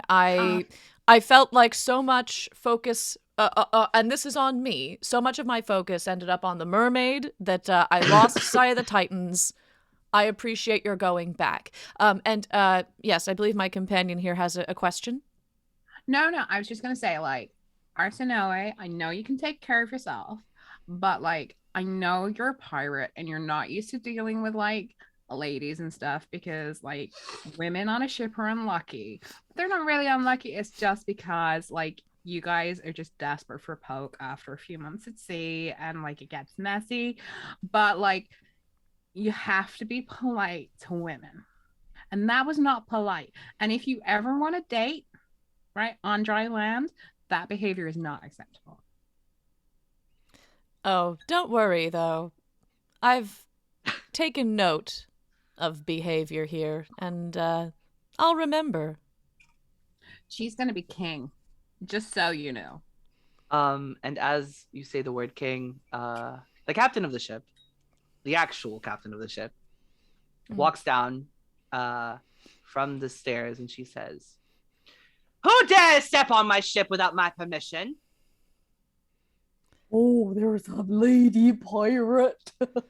Arsinoe sort of, strides out in the open so that she can be seen and says, "Well, we've boarded your ship, but quite frankly, given the fact that your men brought us up, we had rather thought that your permission was implicit. We meant no offense, madam." I like her. What's her name? Arsinoe Leonarda. I do the motivational speaker circuit in this general area, and I am campaigning to be king. And may I have your name, Captain? Yes. I am Captain Fischl. Nice to meet you. The pleasure is all Arsinoe. mine. Was I right? Yes. Yes, that's correct. Which of my men brought you on board?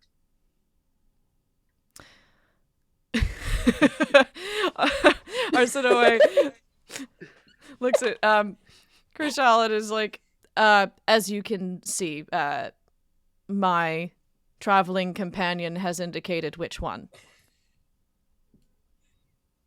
Oh. Tullius, how many times do I have to tell you to stop bringing people on board just because they seem like they're in danger? Forgive my friend. He is the newest addition to our ship. Not a general. That's totally Not a commander. Nothing. He just squeezes the floor sometimes.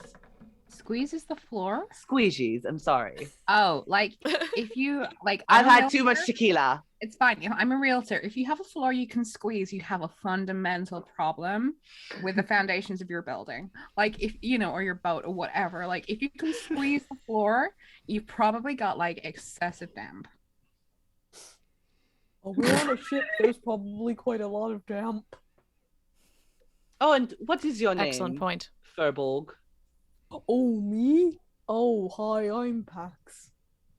I Nice don't to know meet you, how I Pax. got onto this ship, really, or what's going on today, but we just saw a pillar start to sink, and that's probably not very good. And I really need some pastry. I think my blood sugar is low. You bring Yes. the pastry with you? Oh, I always carry pastries, and then just like so many pastries. Pastries for everyone. Fischl grabs a pastry and just starts like taking out pieces of it and eating it slowly. And as she says, yes, many have noticed now that one of the pillars is sinking. And my men have started rumors that the legend of the seven seas is starting to take hold. I'm not sure about that, but nonetheless, we have to take preparations. Yes, why are you raising your hand, Krishal? Because I have a question. Yes, go ahead. So, who is sinking? Pardon? Well, there's like 7 pillars, and like I don't really know who's who because they all look like pillars rather than people. But which of the pillars is sinking? Because I feel like that might be significant.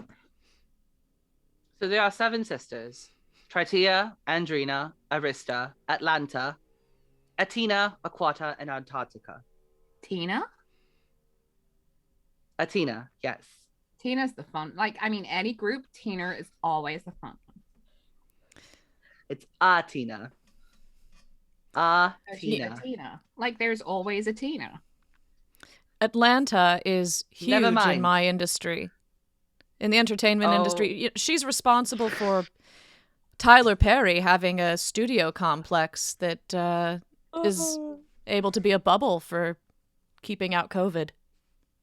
And do the seven sisters have seven brothers? Because if so, like, I'm available for dating.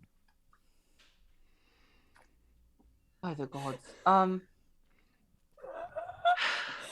You asked which of the statues is sinking, and if by my guess it would be Tritia, because she's the oldest. I don't know. I don't know which one is sinking. It's not really important because the statues don't really represent anything other than the days that we have left. So they're not statues, they're like days of the week. No, they are statues, but they don't really It's fine. It's fine. I need to take a breath. And she just kind of like goes to the back room and she pours herself some tequila on a glass.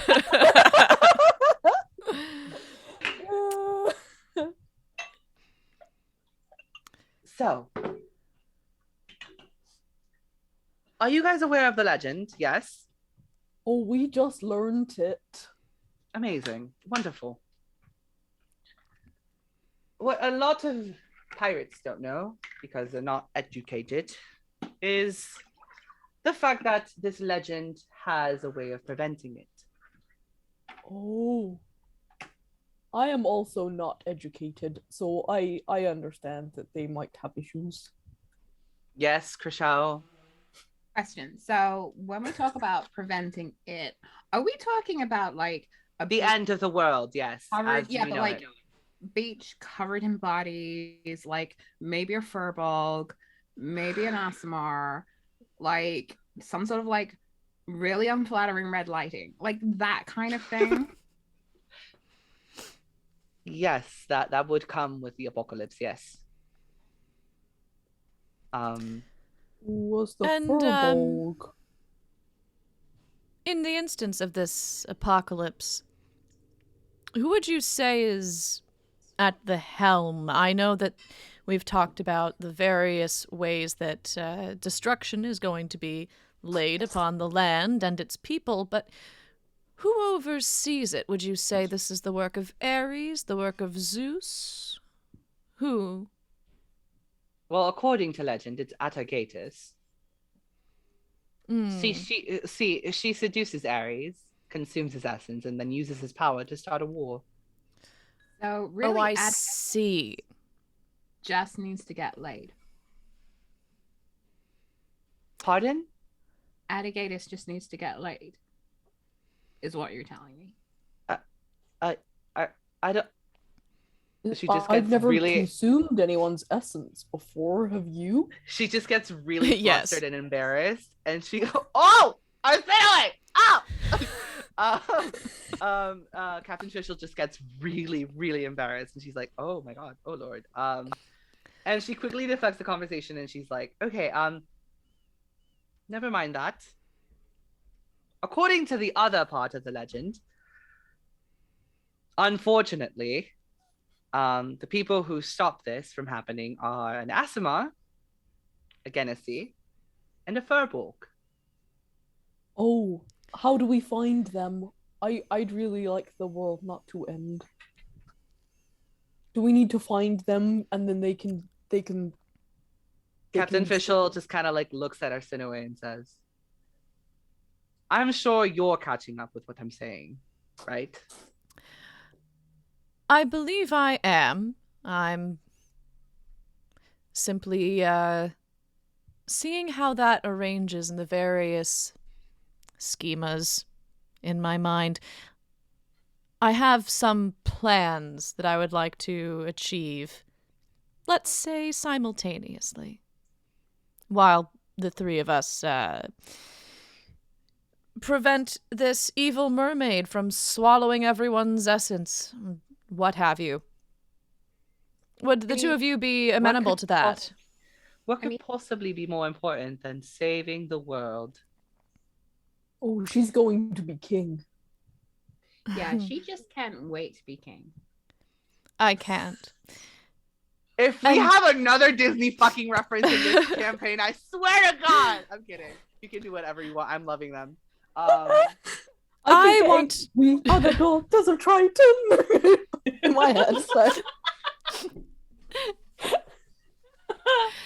What So, I want like- to make clear to everyone is how committed I am to relieving as much suffering, sadness, difficulty as possible for the people of this realm. I am committed to that above all else. So, as one might imagine, if I do wish to be king, then it sounds as though figuring out what to do about this apocalypse situation might be something that would be within the purview of my intended career. Yeah. I mean, my question is that I don't really identify as an Earth genasi. I identify as a wolf, which is like obviously different.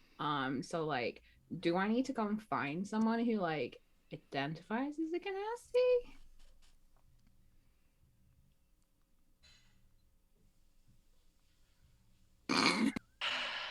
And as this conversation is going on, Captain Fischl's losing her patience, and you hear over like speakers, you hear the government official, like the person who was holding on the ceremony at the earlier in the day, was like, "Good people of Hyperion, capital city, hi, it is me again. Hi. We're having a bit of an issue. The water levels are rising, so please do not go to the beach today. Thank you. Have a lovely evening." And that is it on his behalf. So water levels are rising for every statue that sinks into the sea. And Captain Fischl says, "You do understand the urgency of the situation, right?" Oh, of course. I mean, I still don't really know what we're supposed to do. If I'm really honest, like Because you haven't allowed me to get to that plot yet. Oh, do tell us. Then we You're can the- go and find the Genasi and the Furbolg and the Asaimer, and we can get them to sort it out. What do they need to do? Okay. Yeah, and also as well, like you're the one like the time you like didn't explain, like you buried the headline. Do you know what I mean? And like I'm sure my friend here who is like a motivational speaker will tell you, you like have 30 seconds to get people's attention. And like this woman did a 2.5-hour lecture about being a brick. God, I hate both these characters and I love them so much. I hate them. I hate them. Okay.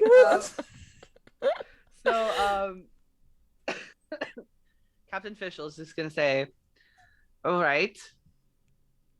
We don't really have more time to look for an Earthgenasi and another Furbolg and another Asimar, so you guys will have to deal with the current situation at hand. Thank you very much. So your duty right now is to find the 3, probably 2, because Atargatus probably already has a hold of one of them, weapons of mass destruction created by the gods." Oh, hang on a minute. Like, I know about weapons of mass destruction, right? Like, you can't actually use them. They're just a threat. Because, like, that's the whole point of weapons of mass destruction is it's, like, more the threat of using them than, No, like, you can actually use these. I do They're believe actually weapons of mass destruction. if I recall correctly, weapons of mass destruction, I think they're intended to use as justification to murder people who you've othered, who appear different than you. I think that's what they're for. You say is not weapons a of mass race destruction, and This is not a race thing. this is the first time it's not been a race thing. Wow, this is exciting. I love being a part of history. Sorry. I have questions, but do you know what? for the sake of the apocalypse, I'm going to write them down and hold them back. Oh my God, she's learning. Good for you, love. Good for you. So the captain official just kind of like scurries down into her table, and she invites you over. And in this table, she has a map of all of Hyperion, not just Hyperion City, capital city, but all of Hyperion.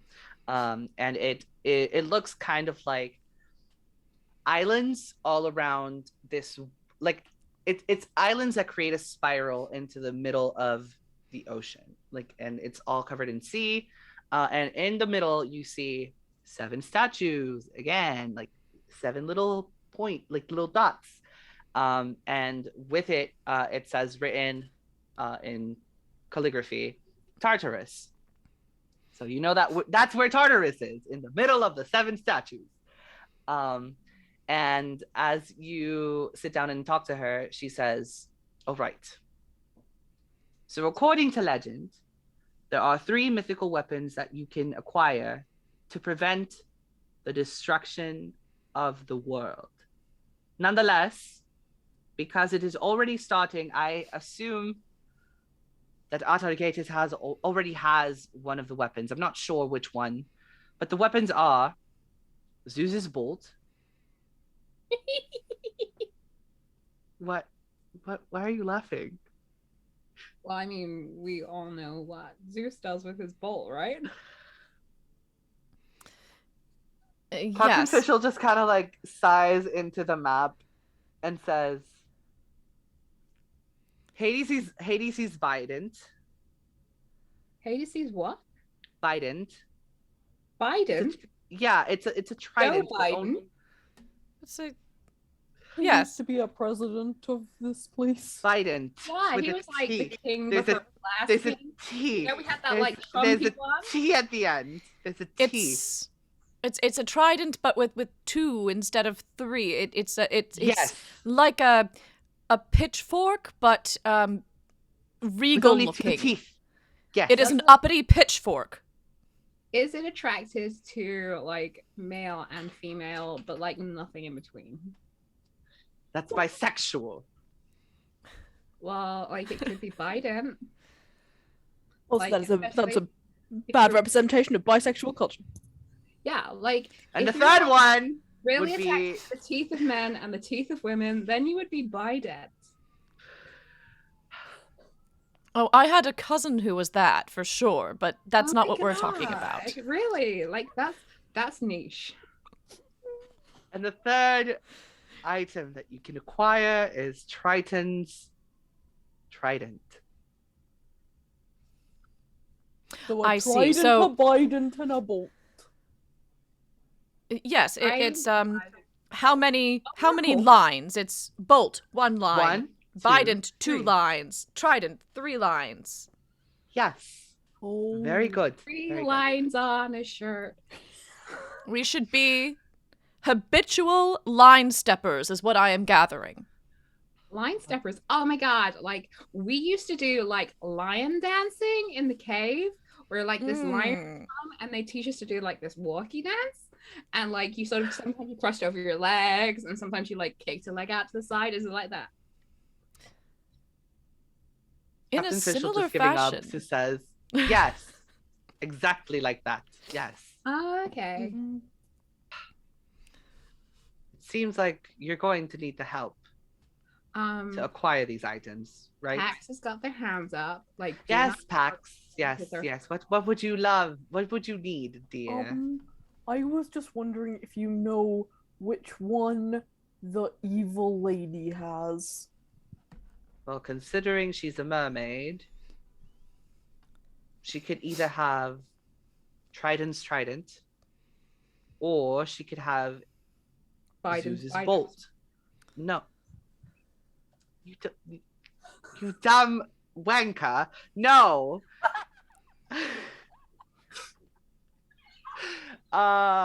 She could have Zeus's bolt, or she could have Trident's trident. I mean, can't fucking speak. Tequila. If she's had Zeus's bolt, then like we should just go home because like apparently he's great. So We saw him over earlier. Yeah, We exactly.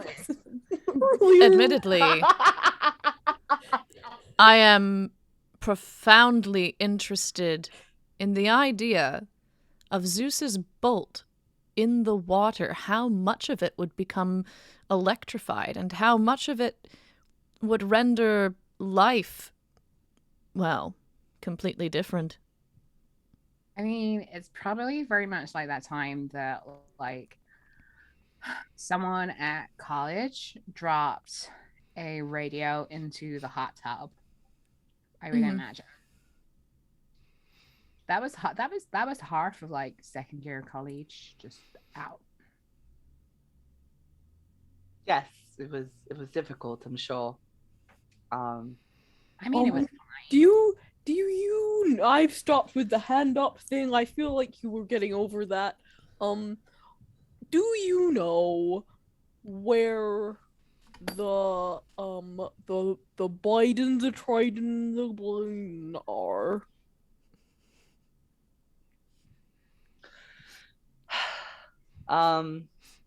Okay. So, Captain Fischl just takes a deep breath and says, "Yes, I know the whereabouts of these items.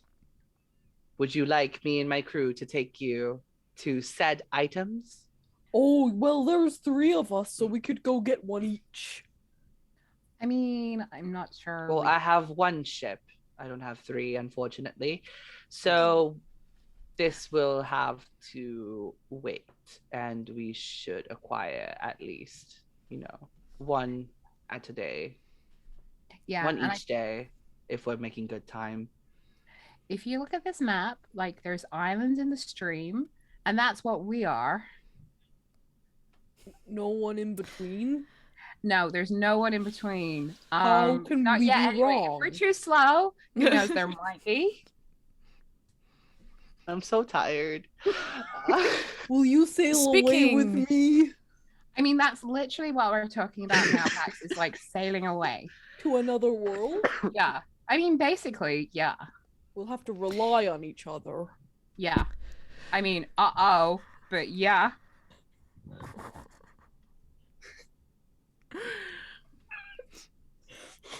Speaking of, yes, please enlighten not me with only some actual due words. to the election, but also because I've become accustomed to a certain routine in the evening and morning. Is it possible that we can go on these excursions but then return to our homes in the evening, almost as if it were a job, a day job? Oh yes, my wife will miss me if I'm gone for too long. See, okay, I'm not. Yes, I do want to overstep my mark here, right? Like, as a realtor, I know that time is everything, right? And that like, if you don't get your offer in and over the line in like quick as possible, it's gone, right? So like, if we want to stop the end of the world happening, we probably need to do it like as fast as possible so that like your wife doesn't get blown up and like whatever it is you like to do in the evening doesn't cease to exist. I mean, I don't know, like what could be so important? It's not like you're in a secret sex cult. Like, by the gods, for the first time this evening, Krishal has said something with some relevance. Yes, you are correct. We should be as quickly as possible, but I understand that all of you have lives and wives or lovers or children or whatever you people do in the land. I will give you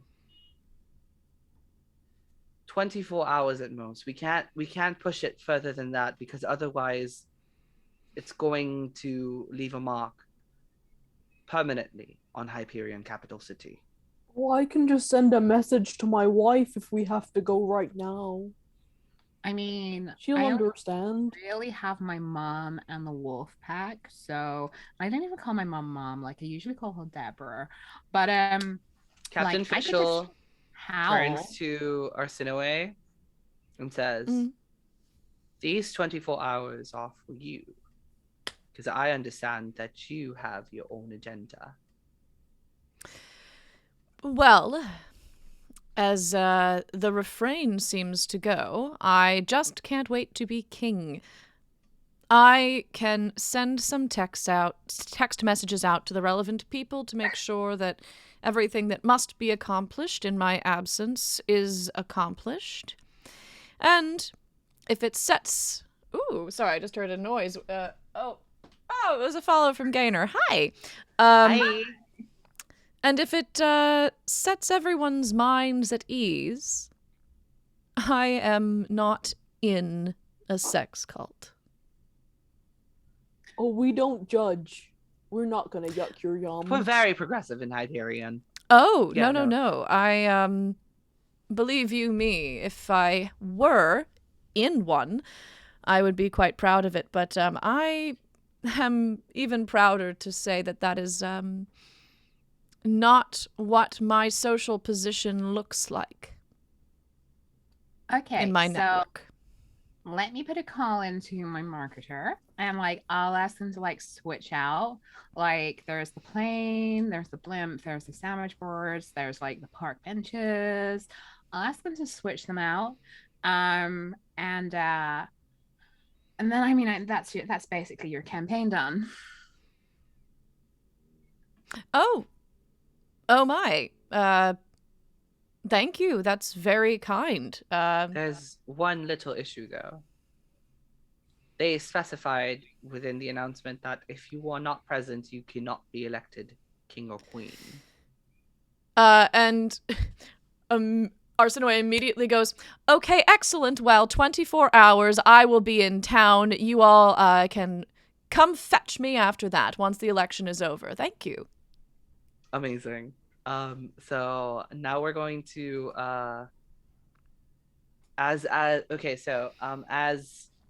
Captain Fischl accepts to these terms, she escorts you out of her ship and you walk back to the city. The city has died down significantly. People are starting to like go back into their houses. It's starting to wind down. People are putting up like stakes up where the city is so that people know how much the water levels have risen overnight. They're taking preparations for what's to come because everyone is aware of the legend of the Seven Seas, but everyone thinks it's fake because it's a legend. So what would you guys like to do now that each of you have returned to your humble abodes?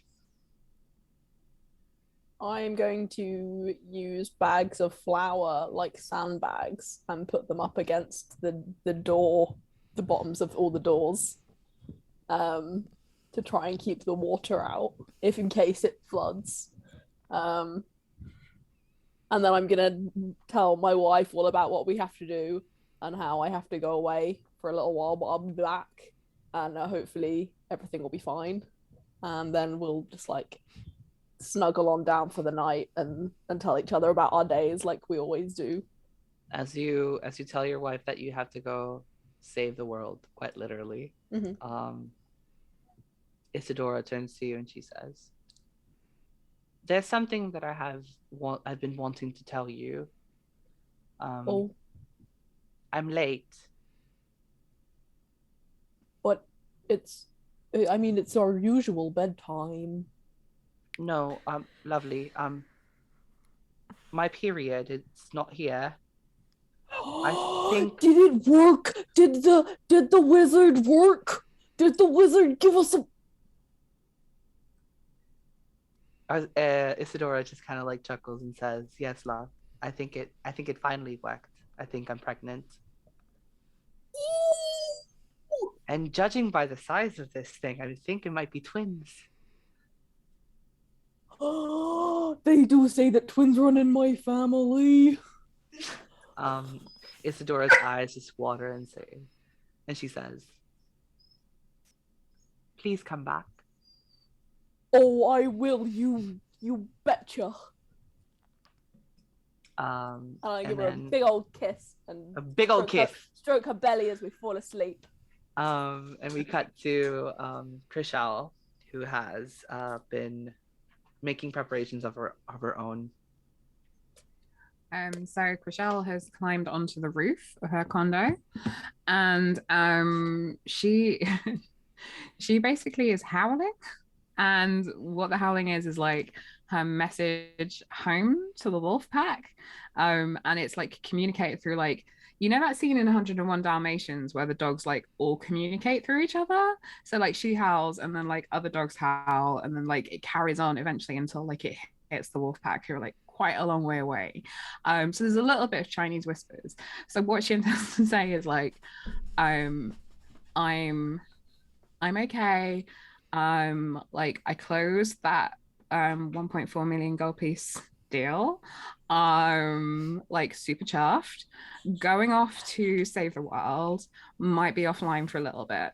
But she's not entirely sure what's going to reach the wolf pack because obviously like there's a bit of Chinese whispers going on. Amazing. Is there any preparations that you want to make before going off to the ship tomorrow?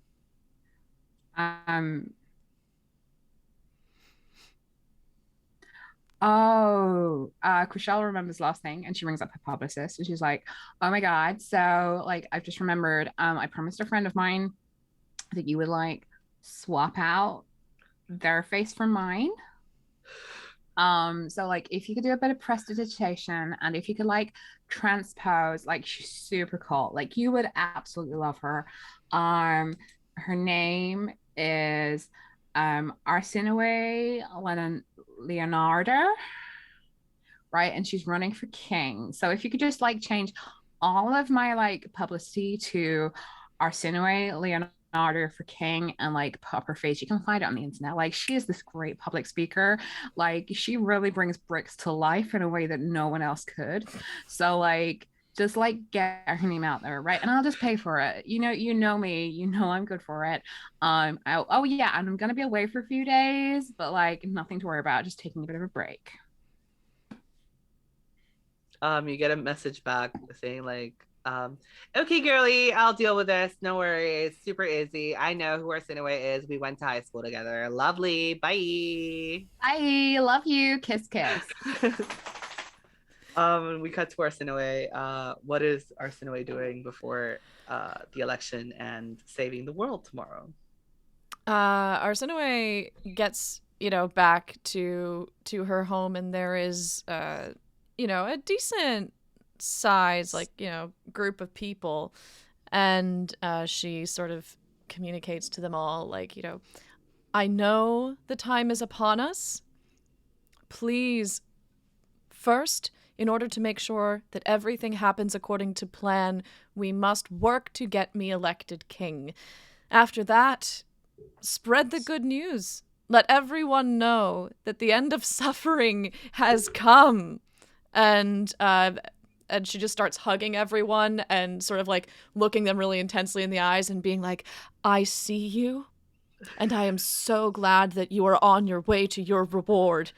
And as everyone disperses, she just sort of really just cozies up in bed and falls asleep, knowing that everything that she's worked for, everything that she has been raised to do her entire life is about to happen for her. That's where she's at. All right. Perfect. He wants the world to end. So we're going to cut to a dream sequence where each of the characters is going to describe a conversation with their patrons in which they're going to, just tell me who your patron is and we will have a conversation about what's going on. So let's start with Pax. Go ahead. My patron is Demeter. Okay. How would you describe Demeter in terms of like physique? Yeah, she's fit. She's like super curvy. Like, she's the goddess of the harvest, so like she can put away some like grain. She can like, she's quite like Period. Okay. Yeah. So Lady Demeter, she is sitting down in some leisure. She's taking some leisure time. And she's just kind of like saying, "What are you?" Hold on, my dog is doing something. Your dog is always doing something. Hold on. Okay, there we go. So, Lady Demeter just says, "Oh, lovely simple Pax. Are you ready for what's to come?" Oh, is it really you? Yes, love. Oh, wow.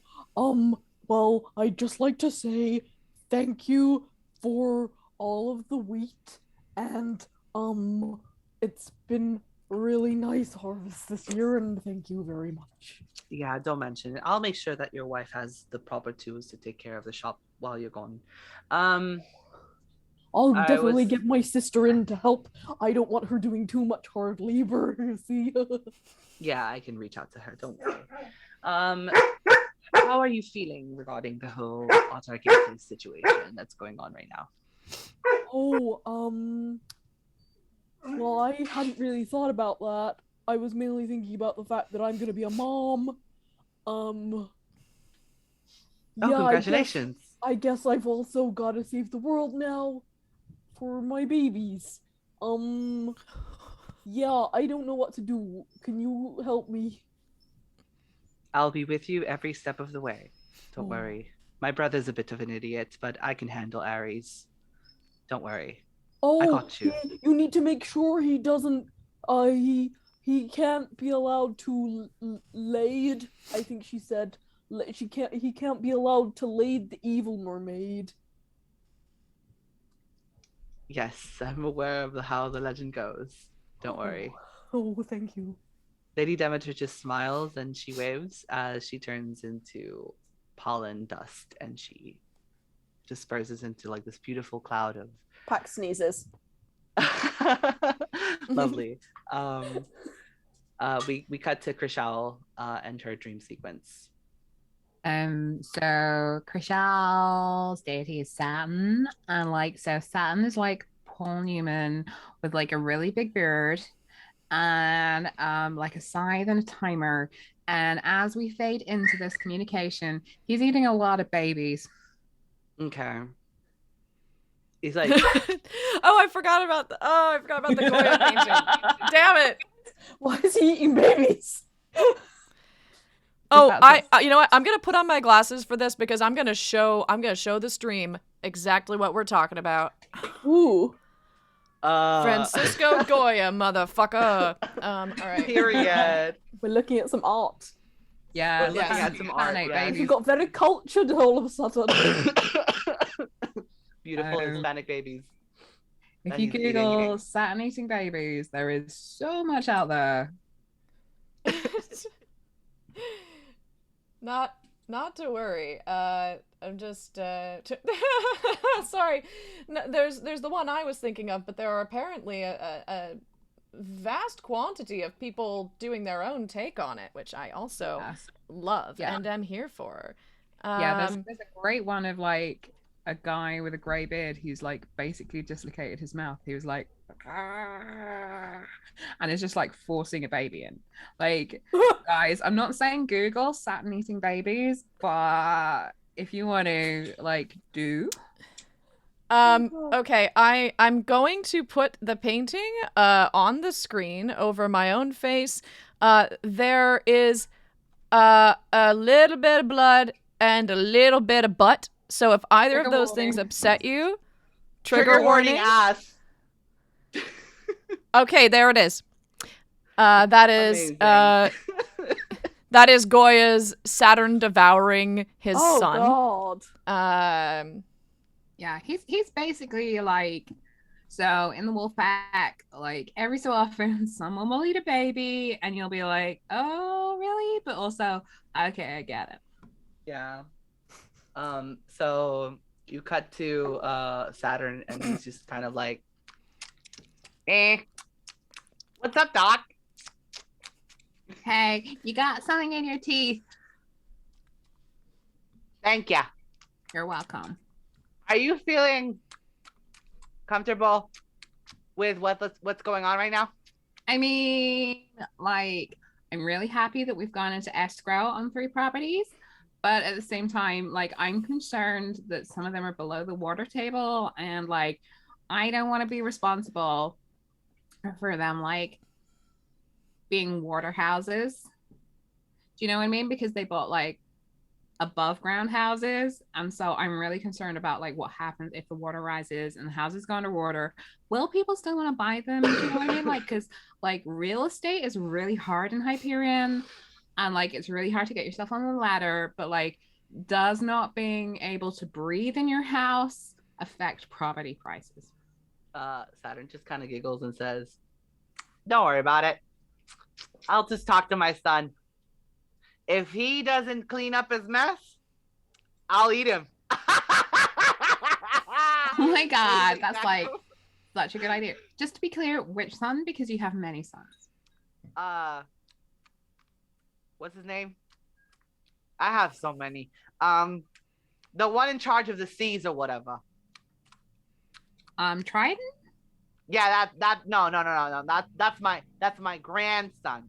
Poseidon's the one I'm thinking about. Oh, Fasai. Oh my god. Like, do you know what? For a man his age, he's a bit like you. Like, I wouldn't go there, but like, I can totally see where other people would. I mean, neatest meat. I'm a carnivore. You know, it is what it is. We just kind of got. we just got to Arsinoe's dream sequence now. Because I don't know what else to do with Saturn. So we just cut to Arsinoe's dream sequence. Let us know what's going on. Yeah, Arsinoe, her patron is Hades, and in her dream sequence, she just sort of like runs up and like hugs him, like kind of like around the waist. He's a lot taller than she is in this dream sequence, and just sort of looks up and is like, "I am so excited. Everyone is in so much pain. Everyone is sick. Everyone is sad, and I'm so excited for you to fix it. I am so excited, Father." Hades just kind of like looks down and says, "Oh, my child, I do not have the power for that. They'll simply have to live with the disease, live with the pain, live with the suffering." Arsinoe just sort of panics and is like, "But, Father, surely in the underworld there is no disease, there is no sickness, there is no pain. It is the underworld." On that end, you're correct. Yes, how silly of me. You frightened me. Oh no, you're fine. You're fine. Don't worry. I seem to like have my mind elsewhere. Well, you know, yeah. What's Persephone cooking for dinner tonight? I'm very distracted. I'm sorry. What? Are you okay? Is there anything you brought me to this dream realm of yours? Is there anything you would like to discuss before I leave for dinner? Well, she's so taken aback by it, like his indifference to the situation. Is like, my understanding for my whole life was that I was training for this moment, that I would be bringing about your reign, that the end of the world would bring all of these people to your door, and you would take your rightful place as the preeminent god among gods, and that you would bring peace. I thought that was the plan. I'm excited to be your instrument. Oh, that's lovely. That's very Catholic of you. So here's the thing. I've gotten into chess with Persephone. It's lovely. You should try it. It's really, really lovely. And I don't really feel like being the god of gods anymore. You know, it's just a lot of work, a lot of paperwork, and Hermes is probably not going to help me at all. So it would be all on me, and I'm honestly not interested anymore. But you know, it is really flattering on your behalf that you've been thinking about me so much. It's very flattering. So, What's going on? Speak your mind. What's going on? so if you no longer wish to move forward with the plan that, to my understanding, you've had for hundreds of years to take down the thousands, usurper yes. Zeus. Eternity's worth, yes. Thousands, yes, and you have changed your mind now that now that your instrument on Earth has been born. You impregnated a mortal woman to make all this happen. Oh yeah. I'm just. Persephone's just lovely. She's lovely. No, she's wonderful. Yes, my stepmom is rad. That's great. Oh, that is wonderful news. Oh, you were talking about your mother. Oh, so sorry about that. Yes. No, that was a fling. It's just that that's an awful lot of work.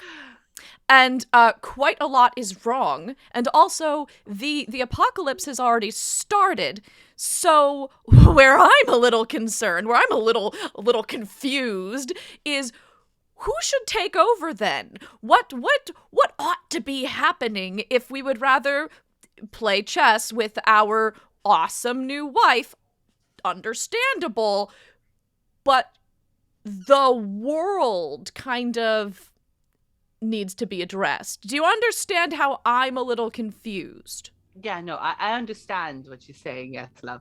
But I do want to tell you that Persephone has only bared one child, and she's like my favorite. I love her. Persephone's just so funny and quirky. So I think that maybe Zagreus could be, the next line in charge, just because like he's already immortal. No offense, of course. You're like really cool and dope and everything, but you're going to die in like 50 years. It's like very anticlimactic if you become a queen of the underworld. It would be very, very anticlimactic. I am going to take a break though. I'm going to go to the Bahamas. I'm going to take a little load off, if you will, just because like it's been very stressful on my behalf to carry the weight of death on my shoulders. And yeah, is there anything you need from me? What did you bring? I'm just here. I mean, I made it all about me. I'm so sorry, but you called me for a reason.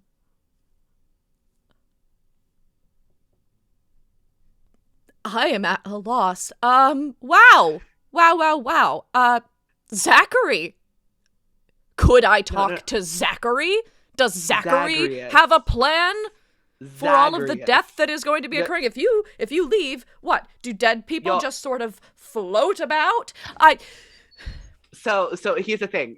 Zagreus and I are playing a very, very funny game right now where he tries to leave the underworld, right? It's really hilarious because he tries to leave and then I have to kill him. So he respawns back at home where we are at the depths of hell.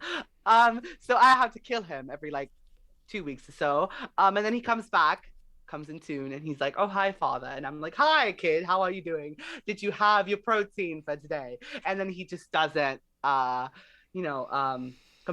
He tries to escape again. But yeah, he's the next one in line for the throne right now.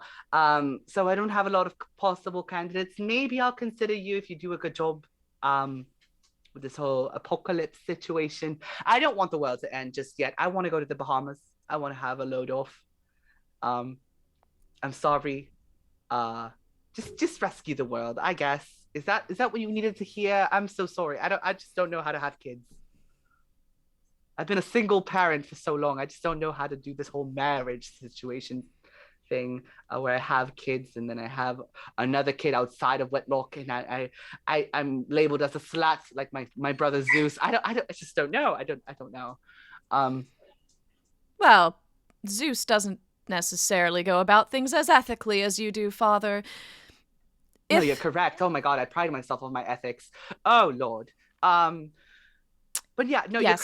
You're correct. You know what? Zagreus might not be the best fit. I'm gonna think this over. I'm gonna mull it over with Persephone. Maybe have a couple of like words with her. Just kind of like, touch base with her, how she's feeling. I know she's really excited for this trip to the Bahamas. Oh my God, we're gonna go to a nudist beach. It's gonna be wonderful. But yeah, just save the world, I guess. Is there anything you need from me? No, I will save the world. Don't you worry. You enjoy the Bahamas, Father. Have a wonderful time. Thank you so much, Arsenho. Arsinoe wakes up and and thinks to herself, I am going to kill so many people so that hell is overrun and he has to fucking deal with it. As that's going on, Arsinoe finally, after having a rage fit where she throws like half of her room, Yeah. just like against the wall, and she shatters half of her furniture. She goes back to sleep, and everyone is finally asleep, resting after their dream sequence with their gods and patrons. And it fades to black. And that is where we're going to end today's session. Yay! Awesome. That was rad. Good job, Nacho. Thank you. What's doggy doing? He's just standing on my chair right now, asking for my attention. He's like vibing. It's all right. He's not humping it yet, so we're fine. We're do fine. have the stream for another minute or so. But thank you so much. Is there anything that any of you want to plug? Is there anything that you guys want to like do? Any questions? I mean, so many questions, Nacho. Same. No, same. I don't know what my dog is doing. First question. I don't know why you're biting me. Okay, but yeah. Sexy. I mean, for me, I'm not gonna be my normal apologetic self. I'm wearing a red long wig and I'm drunk a bottle of wine, so fuck it. I am streaming as myself, Critical Drinking Sarah, and I'm streaming Monday and Wednesday from 9 till 11, and then on Friday at some undecided time. Friday is like a coupe stream where you can come and join. Right, it's like a surprise. It's like a woo. No, it's definitely Stardew Valley, and it's definitely an opportunity to really fuck me up. As various people proved last week. So yes, you're more than welcome. And then at some point as well, we will be starting Party Animals, which will be like one Friday night a month on Critical Drinking, and it will be a sober stream. Don't understand. And it will be, as the name suggests, entirely about animals. So there will be Care Bears, there will be hamsters, there will be various other things. So like keep an eye on social and I will get that happening. There will be my dog, maybe. Yay! You don't know. Yeah, it'll just be a 24-hour live stream of Chopin. Yeah. I mean, he'd be down for it. He's a camera whore. Mm. Look at him. Yeah. He's like such ready. a sweetie. Posing. He doesn't Blue even need steel. fluffing most of the time. He's just in there straight away. We've seen what he does to your pillows, Nacho. Oh yeah, no, it's disgusting. We know. I had to change the sheets every time I stream. It's disgusting. But Emily, do you have anything to plug? Nah, just like Nah. it's still Pride Month. Happy Pride. Yeah. Watch everyone's streams and also watch the streams of a lot of our friends, like, you know, for example, when Gaynor does some stuff, or like I don't know, we see a lot of Vancouver by Night, for example. We see a lot of No Fame podcasts. Like I could go on. A lot of the people that we will often raid, check all of our buddies out because they're pretty tight. I'd also like to plug naps. Get more naps because they're good for you. They really are. That's it. So is naps like an anti-stream? Like No, you can like tune in on the stream and then just take a nap. I was about to say that Subliminal. Nap on Hashtag stream. lurking. That sounded so creepy. The idea of watching Emily like stream a nap. It's not even okay. So I'm not. Oh, there's I people mean- who do like sleeping streams where they're just kind of like they sleep and they like put a lot of sound alerts where people Don't can like tell wake them Emily up. that. I would consider it. I'm a sleepy boy. Like I think you know, if people are interested in watching me sleep, is it creepy? Sure. But you know, that would be something I would consider like indulging. Why not? Why not? Maybe one day. Everyone F in Maybe chat one if you day. want to see Emily stream herself napping. Oh, hey, No Fame Pod, what up? I'm paper. Oh my god, wait! It's just Andrea.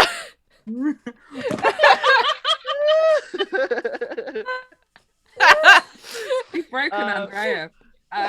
Someone 404 reset her. Hello, someone help Andrea. Call emergency Somebody services. factory reset her. V, do you have anything to plug?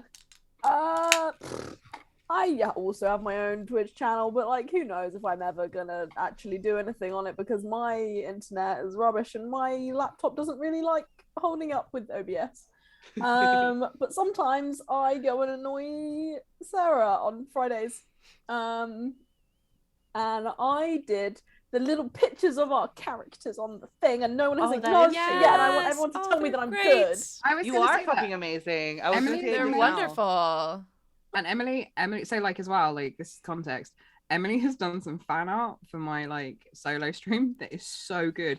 I'm gonna hold on to it until we get to 50 followers, and then the 50 follower announcement is gonna be the fan art because it's so good. I was like, oh, You mean I'm V? I was about to say, I was like, I was asleep all week. I was taking naps. yeah, you were stream napping while V was drawing. Yeah.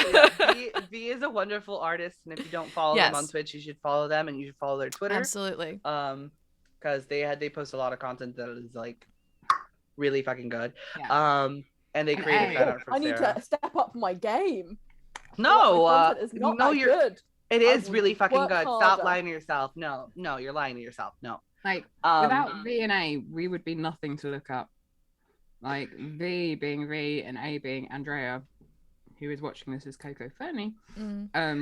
Who has done like, I don't know if you've been watching Twitter, but she's done awesome like logo. Killing She's it. done an overlay. Mm-hmm. Andrea made the overlay for this campaign and your previous It's campaigns beautiful. as well. Yeah, she's Yeah. wonderful. But yeah, I'm Nacho. Hi, I'm the DM for this campaign. I literally, this campaign was a lot like this session was a lot more, just improvised. Just because I my fucking master document just deleted itself this morning, so I had no information. But I think it went well. I'm Nacho Sunflower on Twitch and Nacho_Sunflower on Twitter. So you can follow me through there, where I post some stuff and updates on my stream. So I love you guys, and thank you for tuning in. Is there anyone we want to raid, or is there anything we want to do? I'm seeing Haunted Youth on Okay. our list, so we could They raided raid the other Haunted day, so Youth. let's raid them back. Oh yeah, Let's that's go. Fabulous. All Raid right, us so up on- everyone, And what's our raid message? V, what's our raid message? Nacho, she better don't. Wait, what? Oh, so when we raid, we just say Bahama Squad, hashtag Bahama Squad. That's what we're gonna say, because we're all gonna want to Okay. go to the Bahamas. absolutely. All right, well, All right. everyone, I'm going to roll credits. Thank you for watching, and once we get to the end of the credits, we will raid Haunted Youth. And what was it? Hashtag Bahamas. Hashtag Bahamas Bahama Squad. And it's not Bahama an actual hashtag, Squad. You have to write out the word hashtag. Yeah. Like you don't understand how the internet works. Yes. Yes. Very that. Yes. Yeah. Amazing. All right, thank you, everyone. I'm going to roll the credits. See you next week. Bye.